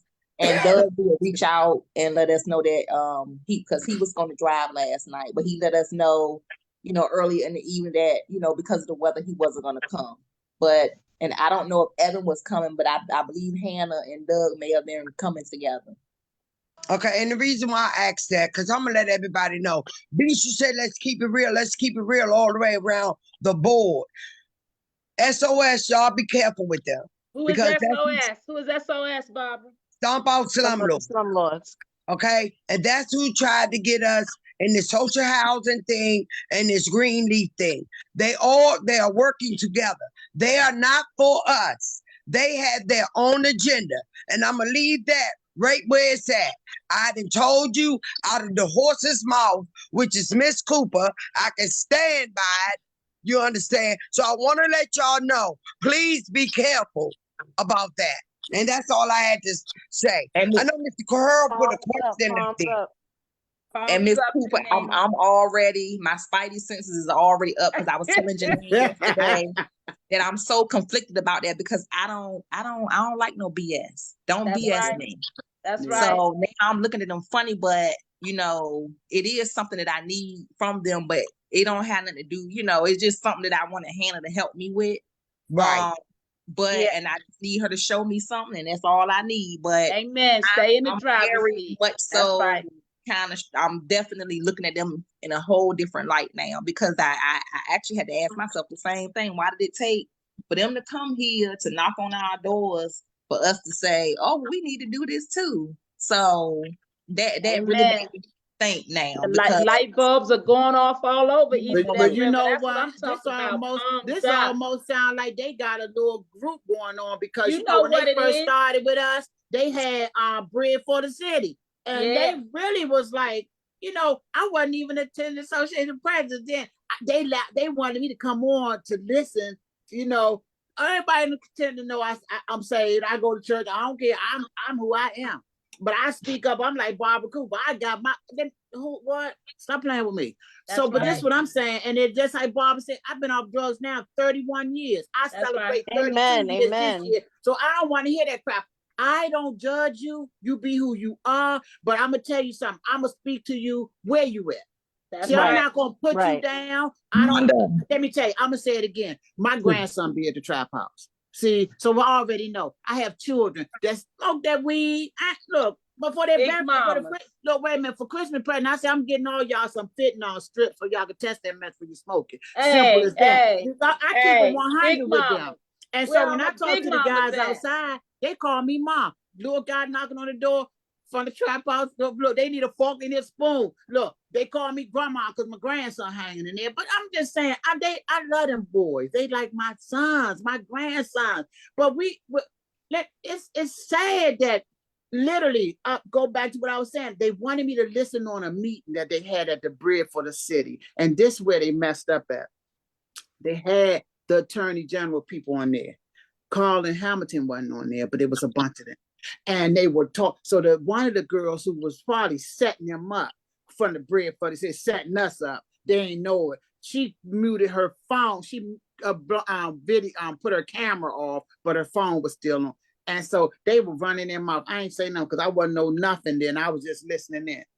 And so she came back on and she said, oh, I wasn't really listening. I said, if y'all don't wake up and listen to her, she done exposed her own self. Why would you come back on there and say, I really didn't hear what y'all was saying?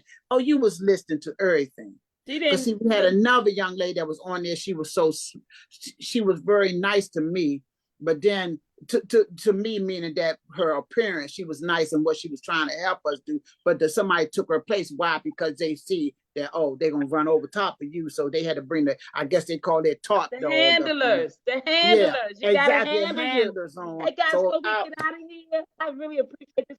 We do this all night and I won't go into a part two. Hold on, I hear you, Yvonne, but hold on 1 minute. I got my Chesapeake Street community that hasn't presented yet. Laura, are you on? I hear you. You're unmuted. Can you hear me? Laura? All right, y'all. When we talk to her, let her know we tried to work her in. Come on, Yvonne. I just want to know, have you heard of an organization called the One DC? Yeah, we're gonna talk about that offline because I saw what you sent me. I'm gonna take a look. I don't like to give no endorsements unless I understand, but I do. DC has a ones community that they supposedly throwing all this money in for the Safe Neighborhoods Project or whatever they call that stuff. They got so many programs down there. We need oversight. Hey guys, it's your girl, Rhonda, what about the question Mr. Hurl asked? He the only man on here. We need to at least address I this. didn't hear a question from Mr. Hurl. Mr. Hurl, what's your question? Thanks, Bob. You got to unmute that thing, Yeah. Here's the question is that somebody mentioned earlier in the conversation about young people and how we get them involved. And it's a problem not just unique to Ward 8, but it's a problem throughout Washington, D.C., quite frankly, the DMV. But limited my comments now just and specifically Ward 8. I'm just wondering if the next time we have a meeting like this, or sometime down the road, that we can could tap into some of the youth organizations that deal with young people already and know what some of the issues are and know what some of the solutions are. We can combine our efforts together and move forward to address this issue in a more holistic fashion. I love that question. And let me say this, because as mental health advocates, you guys see us for the side of the fence that we show up on for you all, which is housing advocacy. On the other side of the fence, just like we're testifying with you on Thursday, the 18th of this month in front of the DOB housing hearings, we also testify with regards to the council and these issues facing our young people, as well as the drug situation and the homeless situation. And one of the things I want you guys to understand, the standard in our community has to be when these programs that deal with primarily youth and youth issues, you have to come into the communities and the households where these youth come from so that you can begin to familiarize yourself with a Miss Hill, a Miss Cooper, a Mr. Thompson. We've got to start engaging more, and we've got to have higher standards. Just because a community organization is allocated a certain amount of funds to help the youth don't exist by themselves. We have to stop these one-dimensional outreach understandings, and we have to connect as a community. That child comes from a community. That child comes from a household who may be experiencing housing problems. Ms. Cooper, God bless you. She shared with me that there's a child that went to school and the kids were making fun of them because they smelled a certain way. Well, what if you didn't have any water in your house when you woke up, but your parents still sent you to school? Your clothes are wrinkled, or maybe you didn't have any electric, so they couldn't iron the clothes. See how children look to us for guidance, and not just us in the community setting from an apartment standpoint, but from these program standpoints. We've got to build out the impact expectation of these programs that are being funded. And I'm sorry if you don't like it. Churches with mental health understandings and being able to be funded, but sticking them in a room all day and calling it a day program, and not having relationships with the communities that each of these individuals come out of. It is time that we connect, and you guys, my point being, shouldn't be looking for them. They should be finding you, because if you got youth in your community, then you should be a part of their program model to understand who's in these communities where these youth come out of. So I feel like we need to raise the standard, and absolutely we will be extending invites as we've been doing. We're so excited to have you guys on the platform. Our bottom line is that mental health matters, and we say that as a blanket statement because we want to invite the conversation. There's a stigma in our community. There's a lack of oversight, and we all have to be accountable for creating the world that we want our children to grow up in. Even if we don't understand it, we've got to be able to rise above where we are and try to understand it from the opposite end. Because if you want people's behaviors to change, we've got to change something about the status quo. Because to keep doing it the same way, thinking we're going to get different results, it's just insanity, guys. Palms up to all my beautiful folks who took time out. Thank you, our viewing audience, for being patient with us to bring you this very informational, very necessary podcast show this evening. I would like for my overseer to unmute, please. Overseer Dr. Coles, you've heard so much. You've heard so much. I was just wondering if you could put your touch on it before we get ready to wrap up and get out of here and get these testimonies. If I don't have your testimony, let's go. We gotta get ready. We gotta keep this going come Thursday. Come on, overseer. First of all, I thank y'all for coming to be a part of the Palms Up and to keep it real. I really think it makes a difference when you can hear from the different communities that y'all have similar things going on. That now it's time to come together. No more is it just Wingate or Olive Garden or whatever. Come together as one. Oh, I'm sorry. I got Olive Gardens on my mind. That's all right. But we have to come together as one, really. But y'all out the gate. Don't get scared. Don't let them punk you. She said handle you.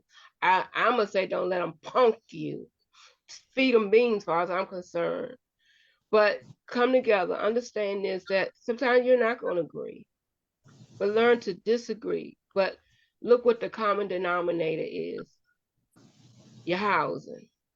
And if you keep that at the forefront, all these communities that are being represented, you can come together. The government goal is to keep us separated. Yes.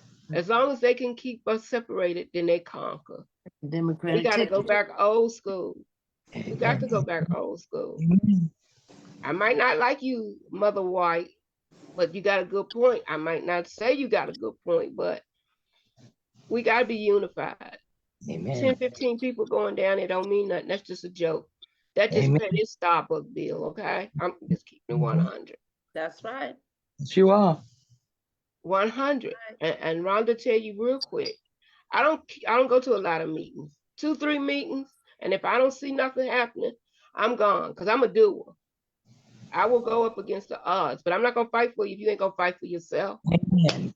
Amen. And that's the biggest Amen. problem.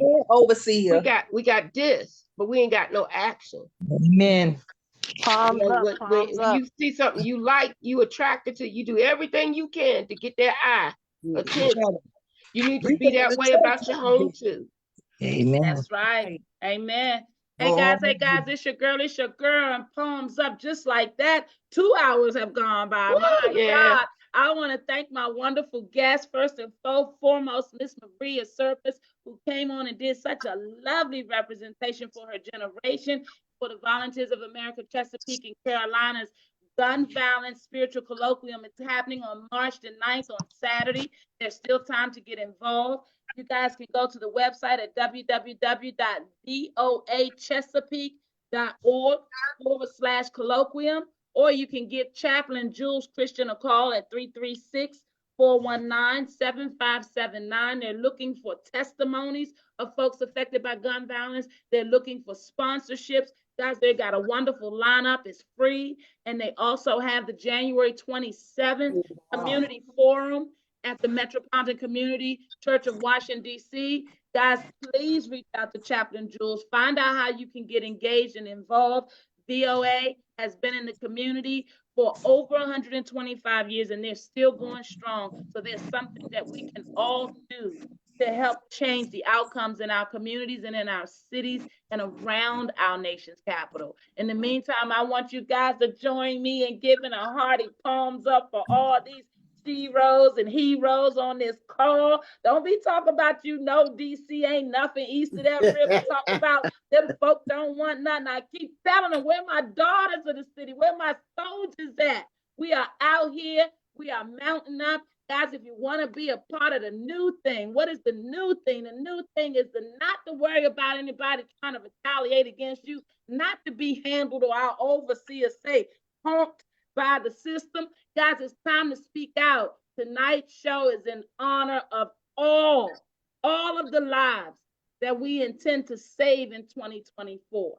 We're losing too many, and we got to go back to the basics, and we got to go back and build up these communities, palms up.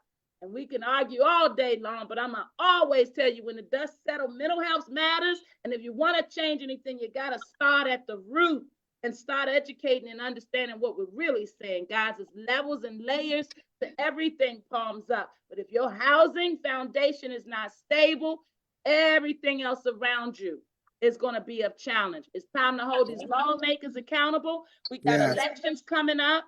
Primary election is June 4th. General election is November the 5th. Guys, we always have 2 elections.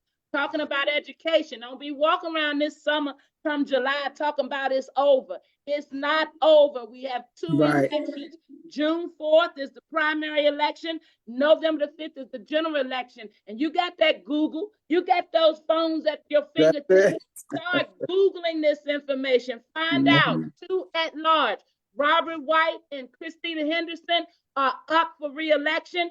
I don't know. You tell me. Do we want the same leadership? Have they proven themselves? If not, stop staying quiet. If you're living away, stop voting the same people in. Ward 2, Brooke Pinto is running for re-election. Ward 4, Janice Lewis George. Ward 7, Mr. Vincent Gray is no longer running. So we got a whole lineup of new people. What you want over there, Ward 7? We know that food situation, the grocery store situation is an issue. We know healthcare is an issue. Let's talk about it. It's balance. Get it. And Ward 8, Trayon White, that position up for re-election. If we're going to change it, we have to start in our communities. And every one of these beautiful people on this call came forward to say, no more. Enough is enough. We will not be handled in 2024. Yes, yes. Queens and kings, I thank you all so very much for taking the time out to be on the Palms Up Show. We're going to send this link far and wide. We ask you to do the same. I am Dr. Rhonda Hamilton, and my overseer, Dr. Ann Coates II, is on the line, and every week we bring you this Palms Up Show because we want to know who's keeping their eye on the kingdom. And as you heard Ms. Hill say, she in that window. Our big mamas and our soldiers are keeping an eye on that kingdom out there. Don't you get it twisted. It's your girl, it's your girl. We see you guys Thursday. We continue to fight down at the council for the DOP housing hearing. Google it. Join us. Support us. Let's go. Get in touch with the Healthy DC if you'd like to add your community to this conglomeration of change makers. That's what we call them. www.healthydcandme.org. You're ready to do some freedom fighting in the dialysis industry. www.mitv.fyi. It's your girl. It's your girl. Thumbs up to everybody. Love you guys. Good night, y'all. Good night. Bye. Give me those testimonies. You know who you are.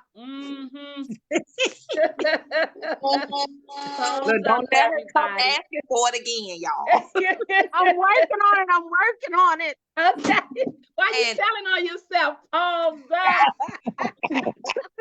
And I just thought about something before we get off the line. With the elections for Ward 8 for the council seat, I was thinking that some of our Ward 8 communities should come together and meet with some of the candidates. Because they can't do a Trayon White and they need to have a real plan to beat him and not just I stay love it. platform.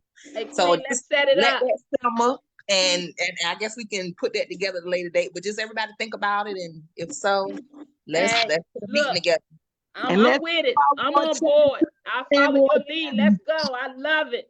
When my big I'm mamas in come Ward to the 7, table, so we can let's do Ward go. 7. Ward 7 says she ready for a meeting too. Let's go. Let's get them all talking to you. That's right. All right, ladies. Talk All to right, you. y'all. Good God night. bless. Good night. Thumbs God up. bless. Thumbs up. For a second, you know.